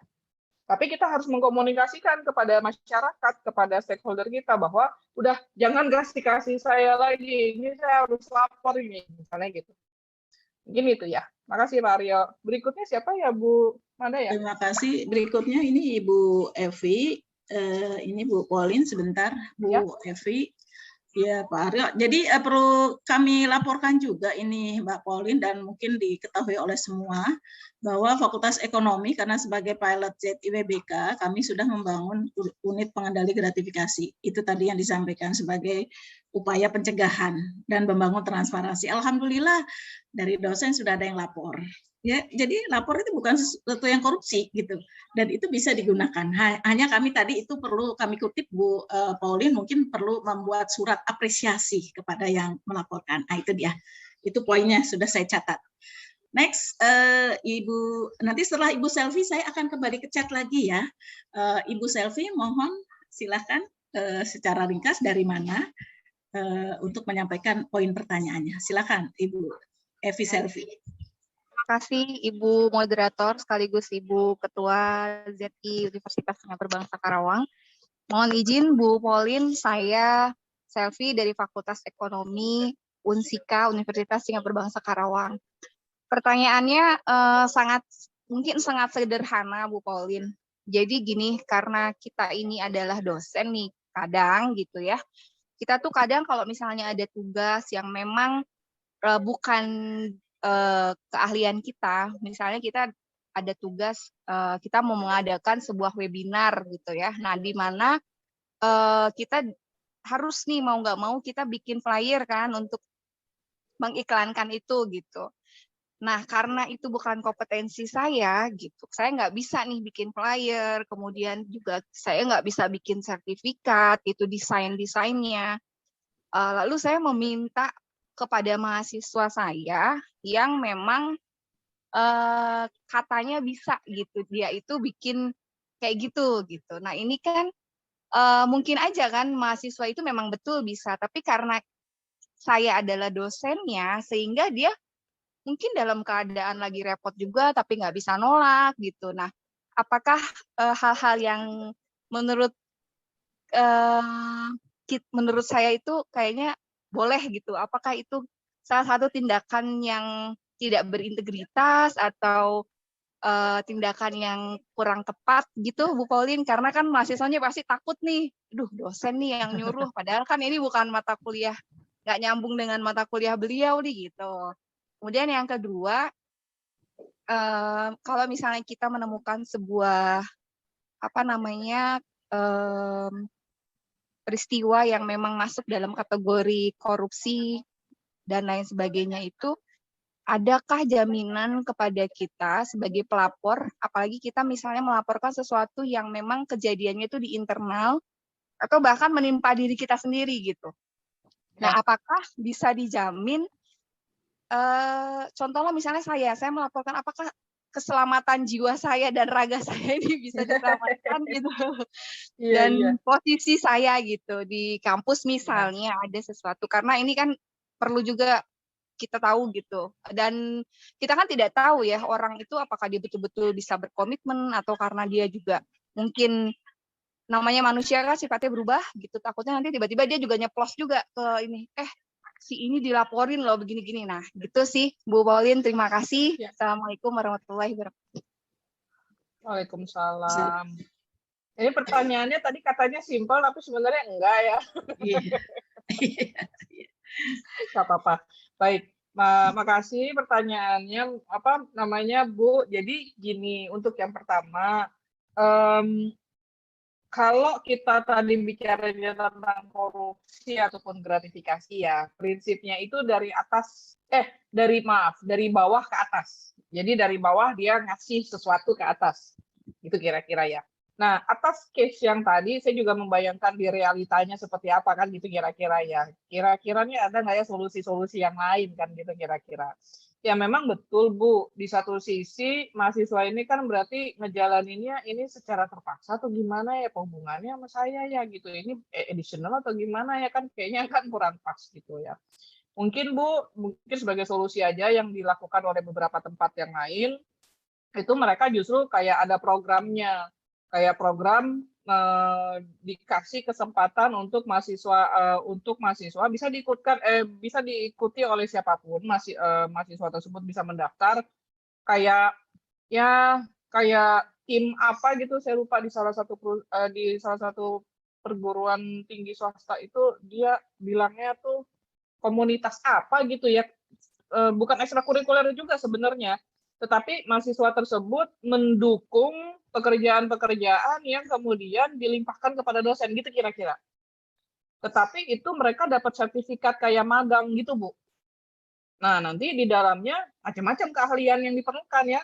Entah itu mahasiswanya bikin Canva, entah itu mahasiswanya bikin apa, tergantung lah. Quote and quote project-nya apa gitu kira-kira seperti itu. Itu juga mungkin bisa jadi solusi sih, Bu. Daripada kita direct ke mahasiswa tersebut ya, karena betul juga kan ya yang tadi Ibu sampaikan, ini kan kita nggak tahu hati kecilnya mahasiswa itu, kalau saya nggak lakuin gimana itu dosen saya, nanti nilai saya pengaruh atau enggak, dan seterusnya kan gitu. Tapi kalau saya lakuin, ya udahlah, saya anggap aja lah ini saya bantuin dosen gitu ya. Sebenarnya sih mungkin mereka pasti akan happy-happy aja menjalani itu. Mungkin itu Bu sebagai solusi. Tetapi kalau langsung direct tentang ini gratifikasi atau apa segala macam, mungkin bukan ke arah sana ya, tetapi lebih kepada ya gimana treatment kita terhadap mahasiswa tadi. Persis seperti concernnya Ibu. Jadi mungkin perlu dipikirkan solusi channel yang lain gitu kira-kira ya, supaya win-win solution. Nggak ada yang balas budi, quote and quote, katakanlah gitu ya, kira-kira seperti itu. Dan hubungannya juga enak-enak aja gitu. Menjadi pilihan masing-masing. Nah, yang kedua, terkait perlindungan nih. Nah, ini tadi Bu yang saya sampaikan. Jadi, pada saat Bapak Ibu nanti membangun whistleblowing system ataupun sistem pengaduan masyarakat yang di dalamnya ada whistleblowing system, Bapak Ibu perlu ngebangun reward and konsekuensinya, termasuk perlindungan bagi pelapor. Gitu. Jadi, syarat yang memang harus dibangun, bagaimana nanti perlindungan bagi pelapornya. Bagaimana confidentiality-nya, ngejaga confidentiality. Makanya kalau di ISO 37001 dia mewajibkan pelapor itu anonimus. Terus nanti kalau pertanyaannya Bapak Ibu, kalau pelapornya anonimus gimana kita komunikasinya? Bisa. Ada syarat-syarat yang memang harus dipenuhi oleh si pelapor supaya kita bisa berkomunikasi. Makanya itu tadi saya bilang, kalau untuk lebih detailnya gimana pengelolaan WBS-nya ataupun pengelolaan pengaduannya, itu mungkin di sesi tersendiri tentang penguatan kapasitas terhadap pengelola pelaporan pengaduan masyarakatnya, termasuk WBS. Mungkin itu ya, tetapi betul poinnya adalah perguruan tinggi harus membangun perlindungan bagi pelapornya itu gimana? Perlindungan bagi pelapor termasuk salah satunya tadi menjaga confidentiality. Apalagi kalau udah internal ya. Kalau udah internal tuh kan kita bisa tebak-tebak. Aduh, saya dilaporkan di ini. Yang tahu cuma si A sama si B nih. Udahlah antara dua ini pasti yang ngelaporin kan gitu kira-kira. Jadi tantangannya di situ tadi. Makanya tadi di awal kalau ingat Bapak Ibu tadi saya mengilustrasikan tentang kecoanya banyak banget. Pertanyaan ketiga adalah mental dan mindset seperti apa yang perlu dibangun. Adalah ya keberanian dan kepercayaan terhadap pengelola pengaduan masyarakatnya. Kalau nggak dibangun kepercayaannya terhadap pengelola WBS ataupun pengaduan masyarakatnya, ya pasti muncul pertanyaan-pertanyaan tadi. Habis saya lapor, saya pula nanti yang dipecat katanya gitu. Gitu ya, Bapak Ibu ya. Silakan. Baik, Bu Pauline, saya kembali lagi ke chat ya di sini. Di chat ini dari Ibu Uum, bagaimana mengukur suatu channel itu dianggap berhasil membangun budaya WBS. Sekaligus aja satu lagi nih ada nih Bu Pauline ya, itu mengukur keberhasilan WBS, dan satunya lagi, apakah channel-channel dari Pak Budianto, apakah channel-channel pengaduan masyarakat atau WBS di perguruan tinggi harus ada di setiap unit kerja perguruan tinggi, misalkan rektorat atau fakultas, di masing-masing lah gitu, di jurusan, atau cukup terintegrasi di universitas. Mangga, Bu Pauline. Ya, makasih Bu. Ini pertanyaan Bu bagus sekali ya, mengukur suatu channel itu dianggap berhasil membangun budaya WBS. Pertama Ibu, yang paling sederhana, setelah itu dibangun, jadi kan ada masa transisinya ya, ada masa proses lah katakanlah gitu ya. Pertama inisiasi membangun sistemnya, ya kan, dibangunlah sistemnya. Kemudian yang kedua tahapan proses mengkomunikasikan kepada stakeholder terkait, baik internal maupun eksternal. Dan proses komunikasi ini nggak cukup sekali dua kali, harus terus menerus dibangun dan berjenjang. Karena yang udah-udah sih pengalamannya kayak gitu. Kemudian channel ngukurnya gimana? Nanti setelah setahun ada channel pengaduan masyarakat dan WBS, kan kita bertanya, udah ada belum yang ngelapor? Gitu ya. Belum ada, kenapa ya orang pada nggak ngelapor? Kan gitu, bikin surveinya. Bapak Ibu sudah tahu belum ada pengaduan? Bapak Ibu sudah tahu belum ada WBS di dalamnya termasuk? Bapak Ibu sudah tahu belum di dalamnya boleh loh direct datang ke si A, si B? Bapak Ibu sudah tahu belum apa saja sih yang harus dilampirkan dalam pelaporan? Bapak Ibu sudah tahu belum kalau misalnya ada ya hal-hal yang kurang bahwa kita bisa loh berkomunikasi melalui ABCDE. Bapak Ibu sudah tahu belum tentang perlindungan bagi pelapor, kayak gitu-gitu. Bikin surveinya. Ada survei ya Bu ya? Iya Bu. Itu tahun pertama ya Bu ya. Karena kita ingin tahu kan, ini sistem udah ada. Karena gini ya, ya kayak tadi deh contohnya. Di website ada tuh pelayanan pengaduan. Di websitenya Unsika. Begitu kita klik, kan error. Entah itu errornya karena teknis, atau errornya memang belum dibangun sistemnya. Kan gitu kira-kira. Itu bagian dari bagaimana kita ngukur sebenarnya. Mungkin itu Bu. Nanti bisa berjenjang ya. Begitu sudah lebih maturitasnya sudah lebih baik, udah ada Mbak Pauline pelaporan tahun kedua, hore gitu kan. Udah ada lah 3 laporan nih gitu. Nah, dari 3 laporan ini gimana kita capable untuk berkomunikasi sama si pelapor? Karena seringkali orang tuh fokusnya di teknologinya aja Bu, di dashboard. Sebenarnya ya kalau bikin dashboard itu sama orang IT tuh merem dia bikin dashboard kayak gitu. Yang strategis dan perlu analytical thinking, bagaimana mengenali dan mengidentifikasi apa saja yang harus dikumpulkan data-datanya dan bagaimana mengkomunikasikan ke pelapor, itulah sebetulnya yang sangat perlu dibangun. Ya betul ya Pak Angga ya. Kalau kalau IT kan ya kasih hire aja orang IT yang ngerti bikin dashboard, merem dia bikin kayak gitu. Tapi menganalisa bukti-bukti yang dilaporkan itulah yang dia harus dibangun kompetensinya. Ketemu nih sama si pelapor, gimana ya cara kita melakukan wawancara investigasi? Bukan wawancara dalam merekrut pegawai, bukan ya, wawancara investigasi gimana ya? Bukti apa sih yang harus dikumpulkan? Ah itu yang challenge biasanya. Mungkin itu Bu. Terima kasih Bu, luar biasa. Terima kasih sekali. Gimana Bu Oke. Ketemu di sini, alhamdulillah. Alhamdulillah. Sehat, alhamdulillah. Semakin sukses. Oke, baik. Ya. Terima kasih. Jadi memang betul itu tadi mengukur ya. Emang ada kekhawatiran juga ini Bu Mbak Poli dia ketika kita buka pengaduan masyarakat channelnya.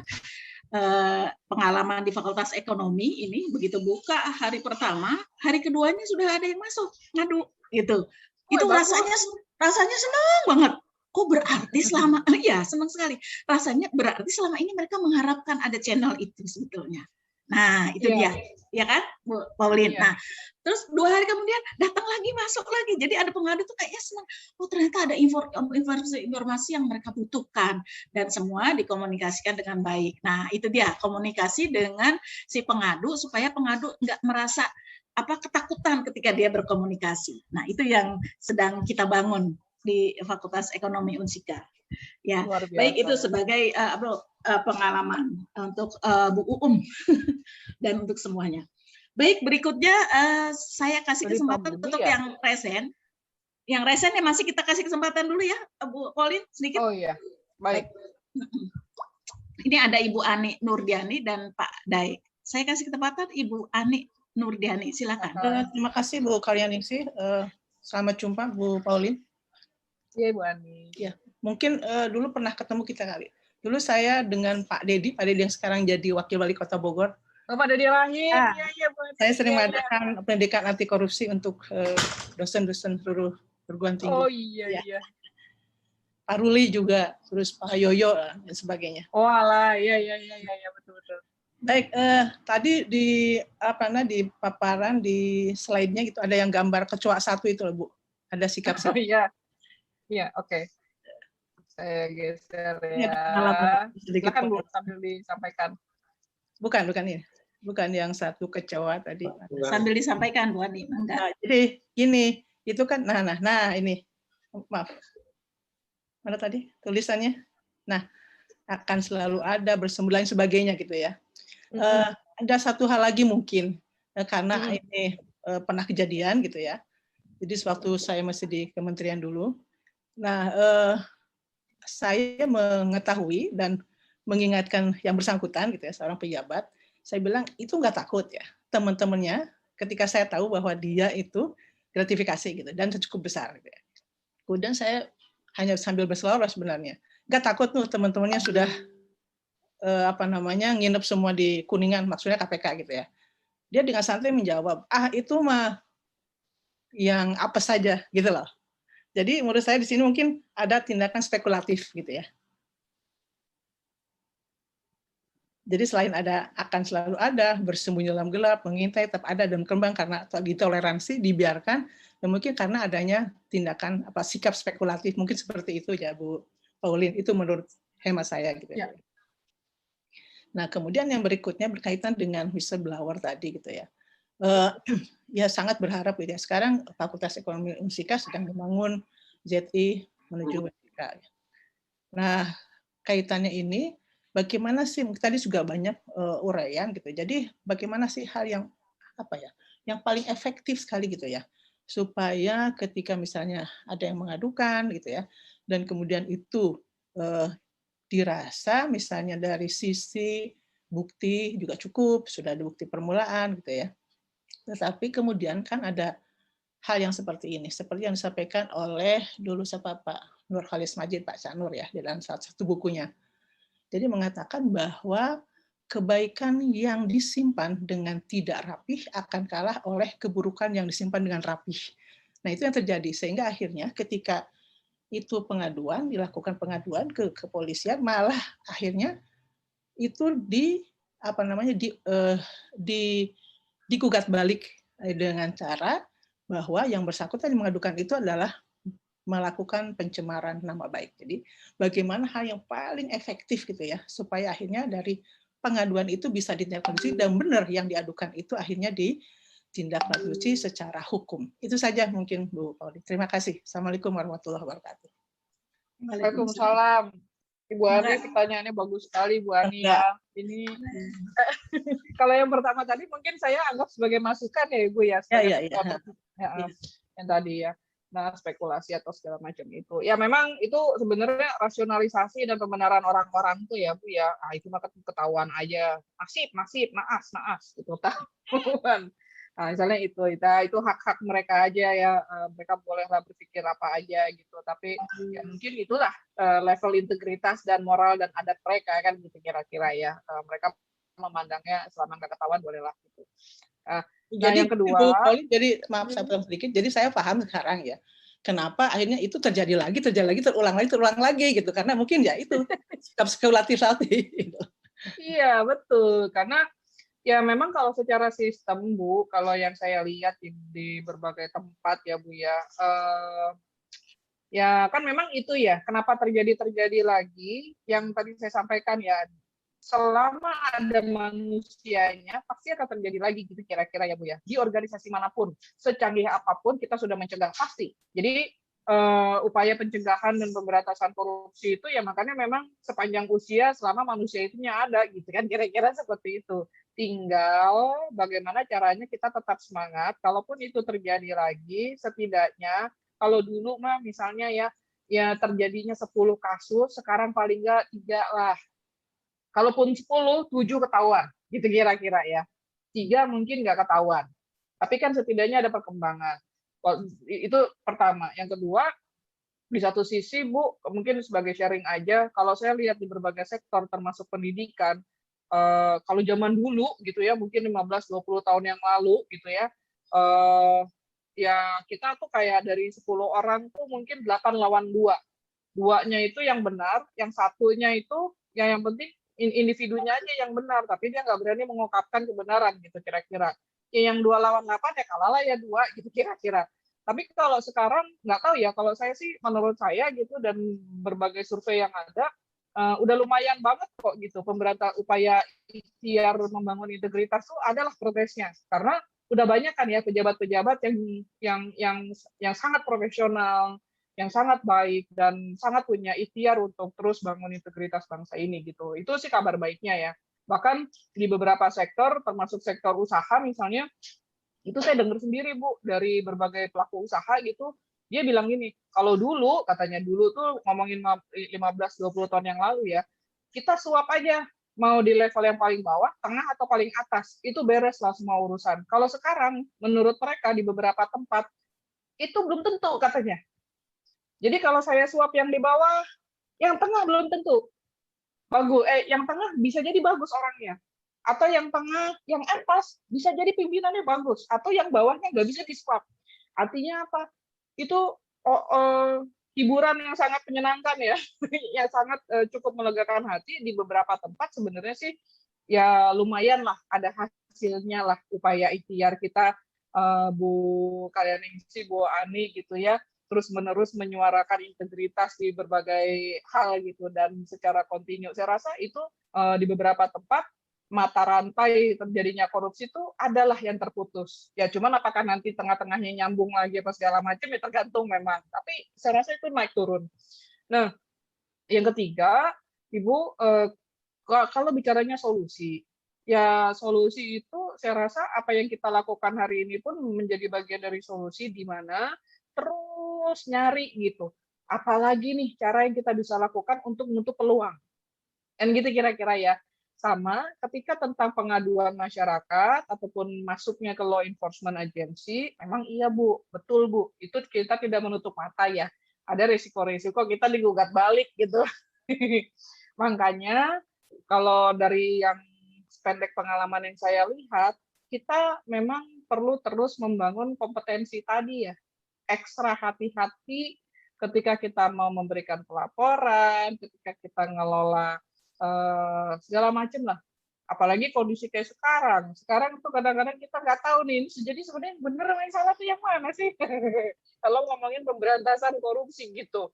Nah, dengan kondisi-kondisi tersebut, kalau saya sih ya sarannya yang saya terapkan ke diri saya dan teman-teman juga, ya kita terus belajar lah untuk meningkatin kompetensi, karena kayaknya berpacunya di situ ya. Korupsi banyak yang semakin canggih. Kalau dulu suap menyuap terang benderang gitu ya, uang aja gitu suap menyuap. Kalau sekarang tuh makin banyak modus dan caranya gitu. Kalau dia masih suap menyuapnya begitu langsung ke direct yang penerima suap, itu sebenarnya konvensional. Ada banyak yang lebih canggih lagi sebenarnya kan gitu. Nah, kita pun pencegahannya harus betul-betul jauh lebih canggih, harus lebih banyak belajar dan melihat perspektif dari berbagai perspektif.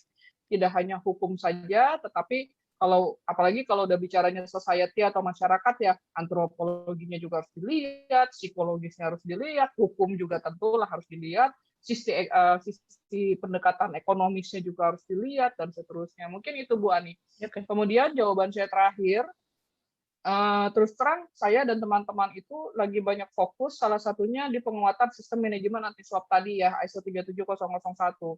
Makanya 4 tahun terakhir ini saya ditugaskan sama beberapa lembaga termasuk KPK, Mahkamah Agung dan beberapa lembaga internasional itu untuk mengulas, mengulik dan mengkaji.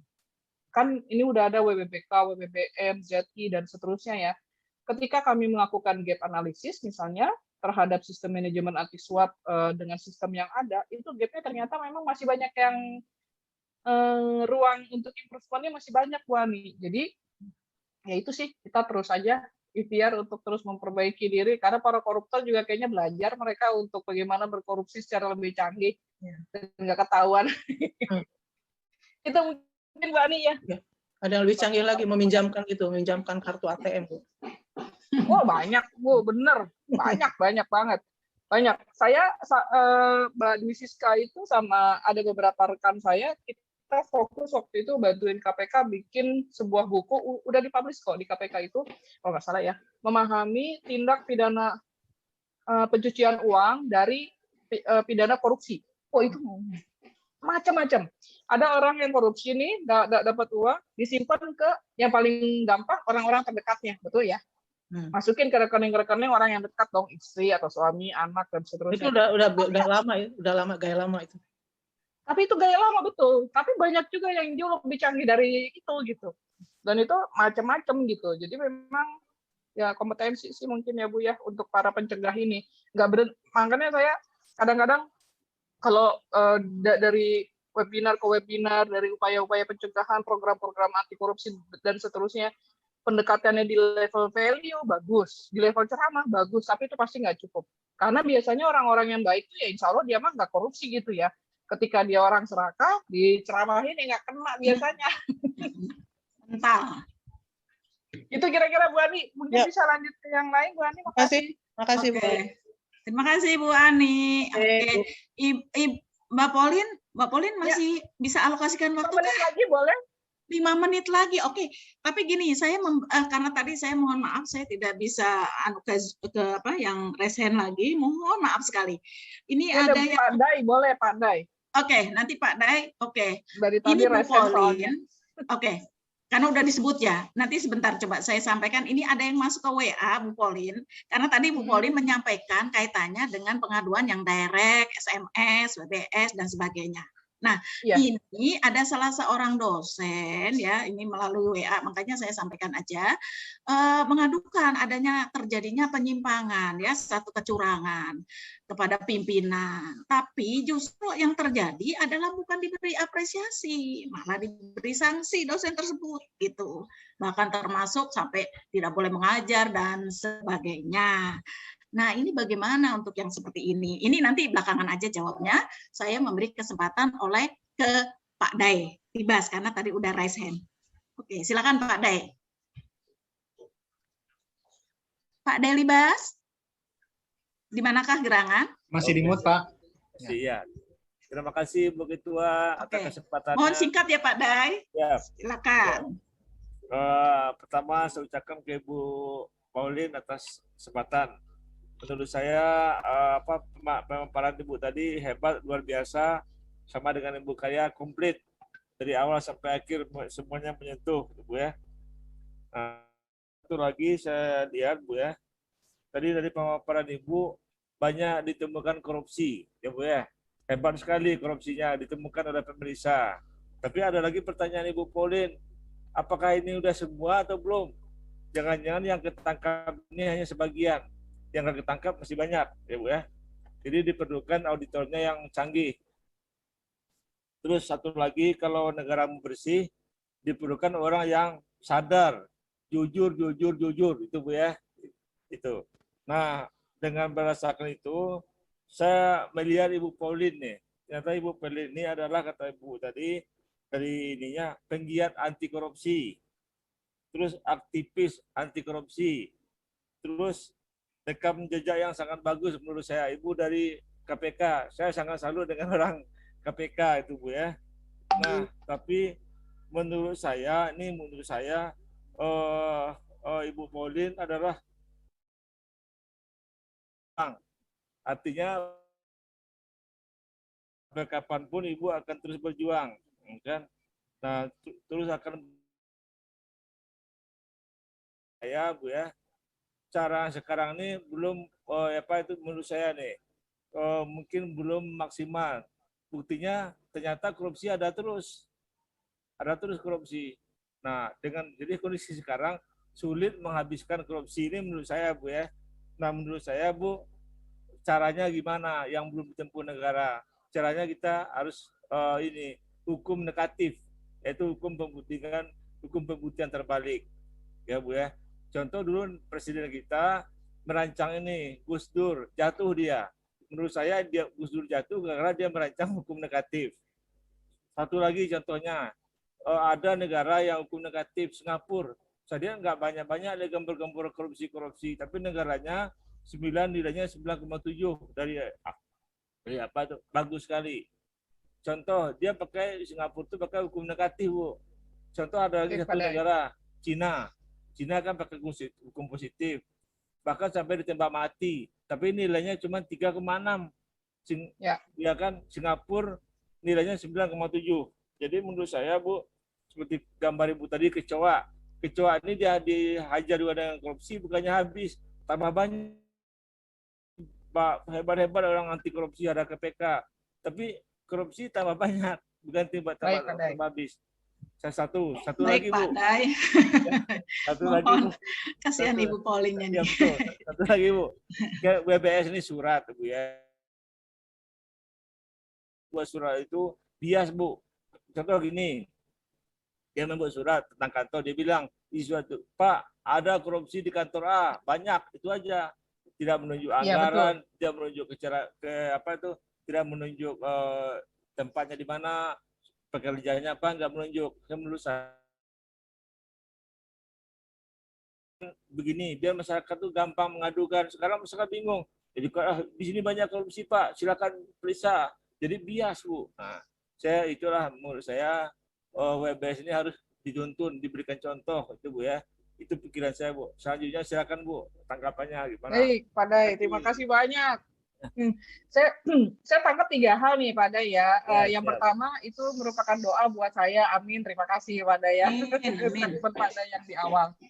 Nah, yang kedua itu tentang beberapa negara-negara lain yang mungkin menurut kita jauh lebih baik dari negara kita, gitu kira-kira ya, Pak Day ya. Itu nomor 2 saya akan bahas nanti. Saya akan jawab setelah saya jawab nomor 3. Nomor 3 itu betul Pak Day, jadi sosialisasi, cara melapor, dan seterusnya itu harus terus-menerus disosialisasikan. Kan tadi saya cerita di awal ya, kita itu tugasnya nggak selesai di membuat channel dan dashboard itu selesai. Enggak, justru berkomunikasi, mendidik, mengedukasi bagaimana tata cara melapor. Itulah yang never ending story bisa saya bilang. KPK aja udah dari tahun berapa tuh? 2003 sampai sekarang sosialisasi untuk bagaimana cara melapor ke masyarakat itu masih terus-menerus dilakukan.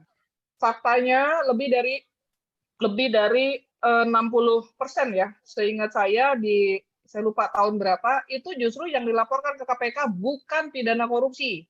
Misalnya bupati selingkuh, Rasona persis yang tadi Pak Day bilang, daerah Rasona banyak tuh yang korupsi, tolong KPK turun ke sana, ini banyak.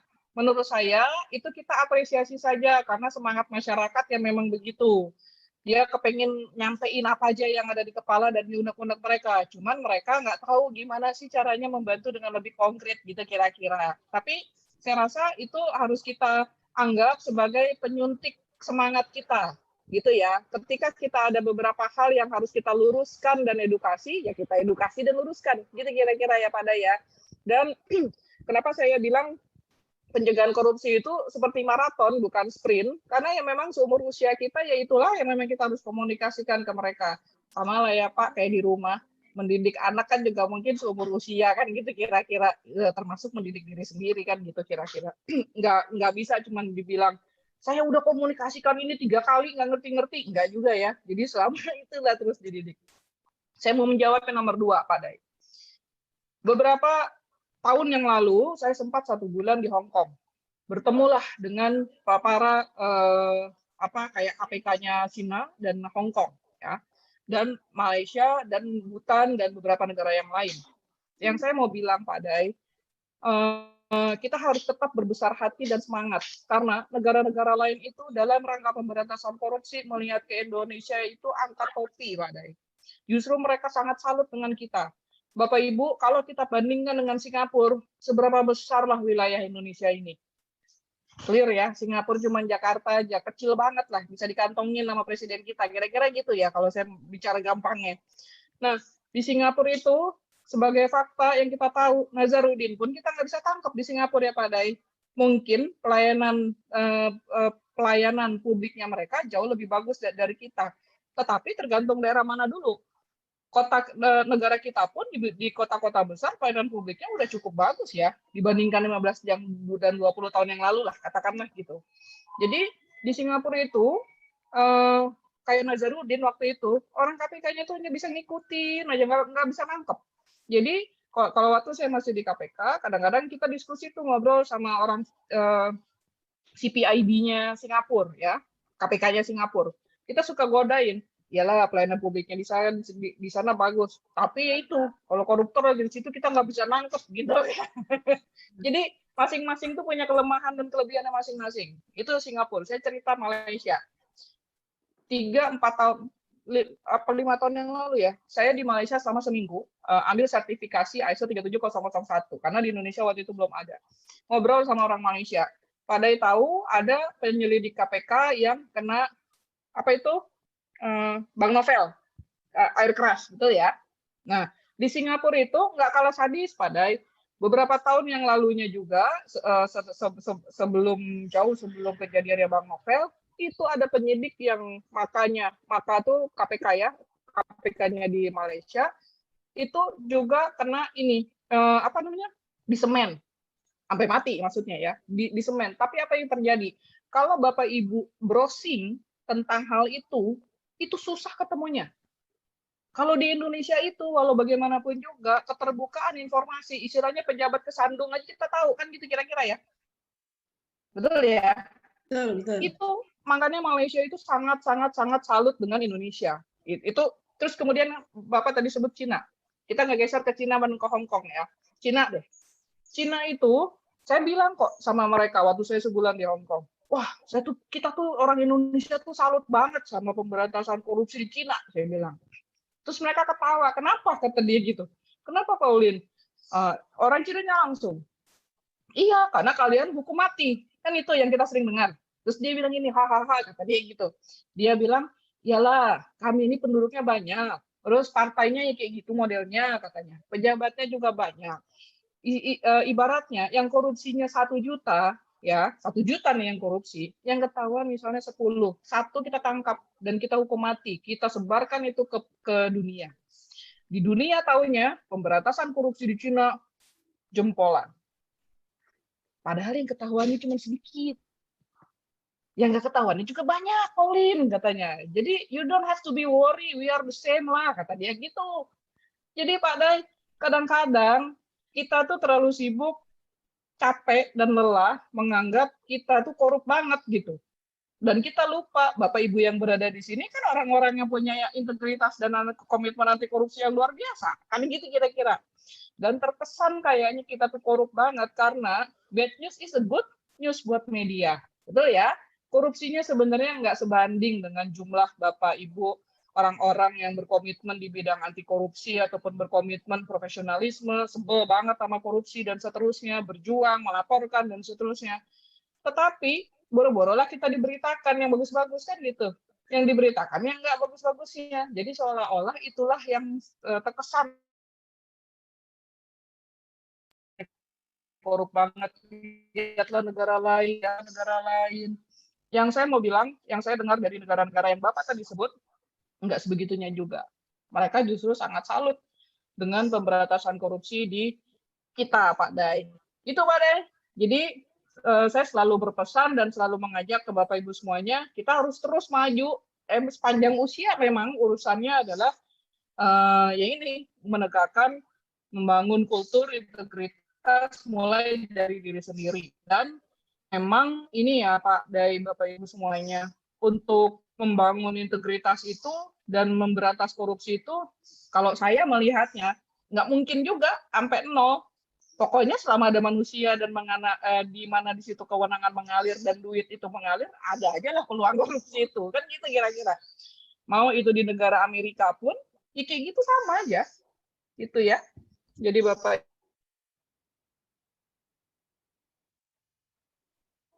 Terima kasih Bu. Terima kasih Bu Pauline. Semoga sukses.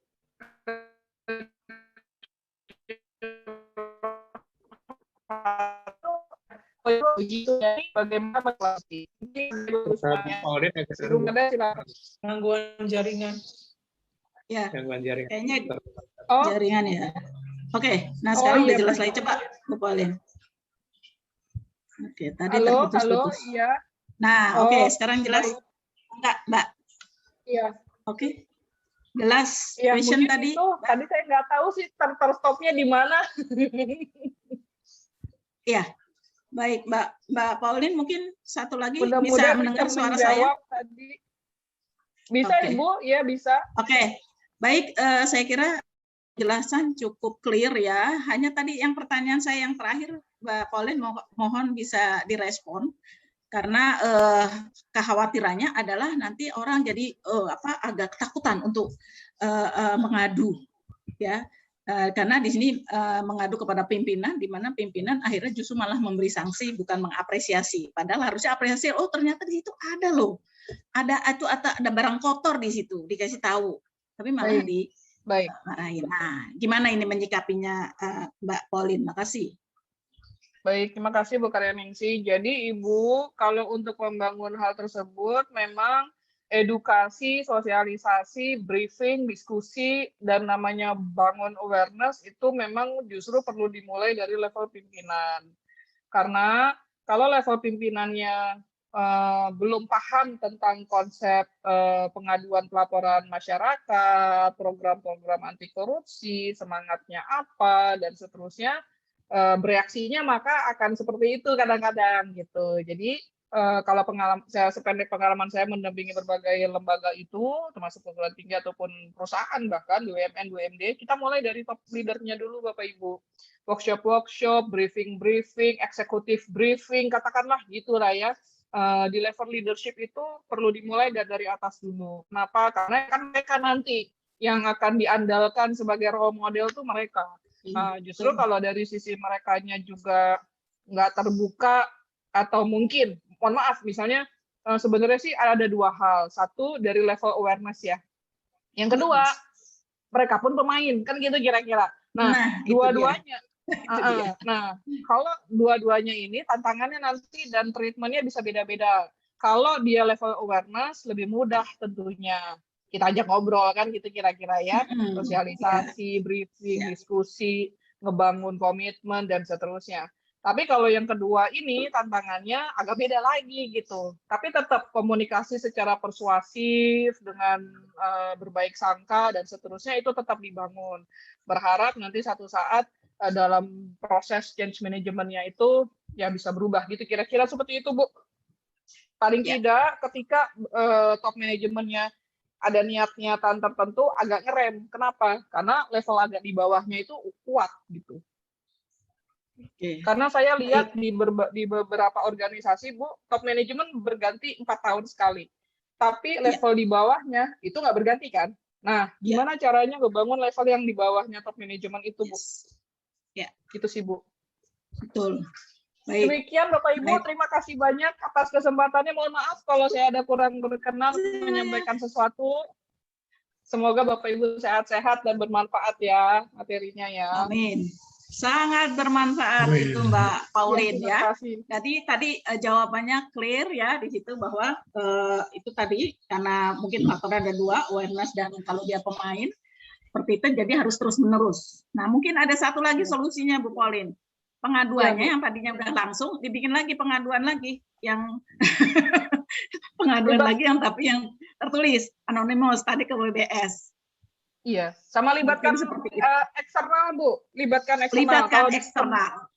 Di sistem manajemen anti suap, ya di sistem manajemen anti suap pengelola WBS itu ada pengelolanya eksternal, tapi bukan penegak hukum.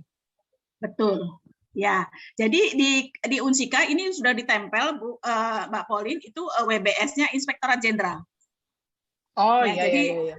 Jadi kita nggak membangun sendiri, jadi ditempelkan saja. Jadi sebetulnya bisa ngeklik ke situ karena tadi langsung berisikonya seperti itu malahan gitu. Jadi bisa aja WBS bisa digunakan saya kira. Semangat untuk yang memberi pertanyaan dan tetap bahwa karir kita bukan ditentukan oleh seseorang, tapi Tuhan yang menentukan. Yang penting tetap jaga integritas. Baik, Ibu Bapak sekalian, Bu Pauline keren sekali. Mudah-mudahan lain waktu kita akan bertemu lagi dengan materi yang lain dan semuanya akan keterikatan yang kuat dan kita semuanya terus semangat. Nah itu Ibu Pauline nomor HP-nya ada, jadi Ibu Bapak silakan kontak karena di sini hadir dari berbagai perguruan tinggi, monggo silakan ya. Gitu. Saya boleh izin live duluan? Oh boleh, Bu Pauline terima kasih sekali lagi dengan materinya, monggo silakan. Pak Angga udah pada di capturein kan? Tadi sepanjang ini boleh. Aja ya. Foto bareng Pak Angga, monggo Pak Angga. Baik, sebentar foto dulu ya. Mohon di on-kan semua. Sebelum Ibu Pauline live. Sebentar. Iya, udah dicolek-colek sama tetangga. Sebentar ya.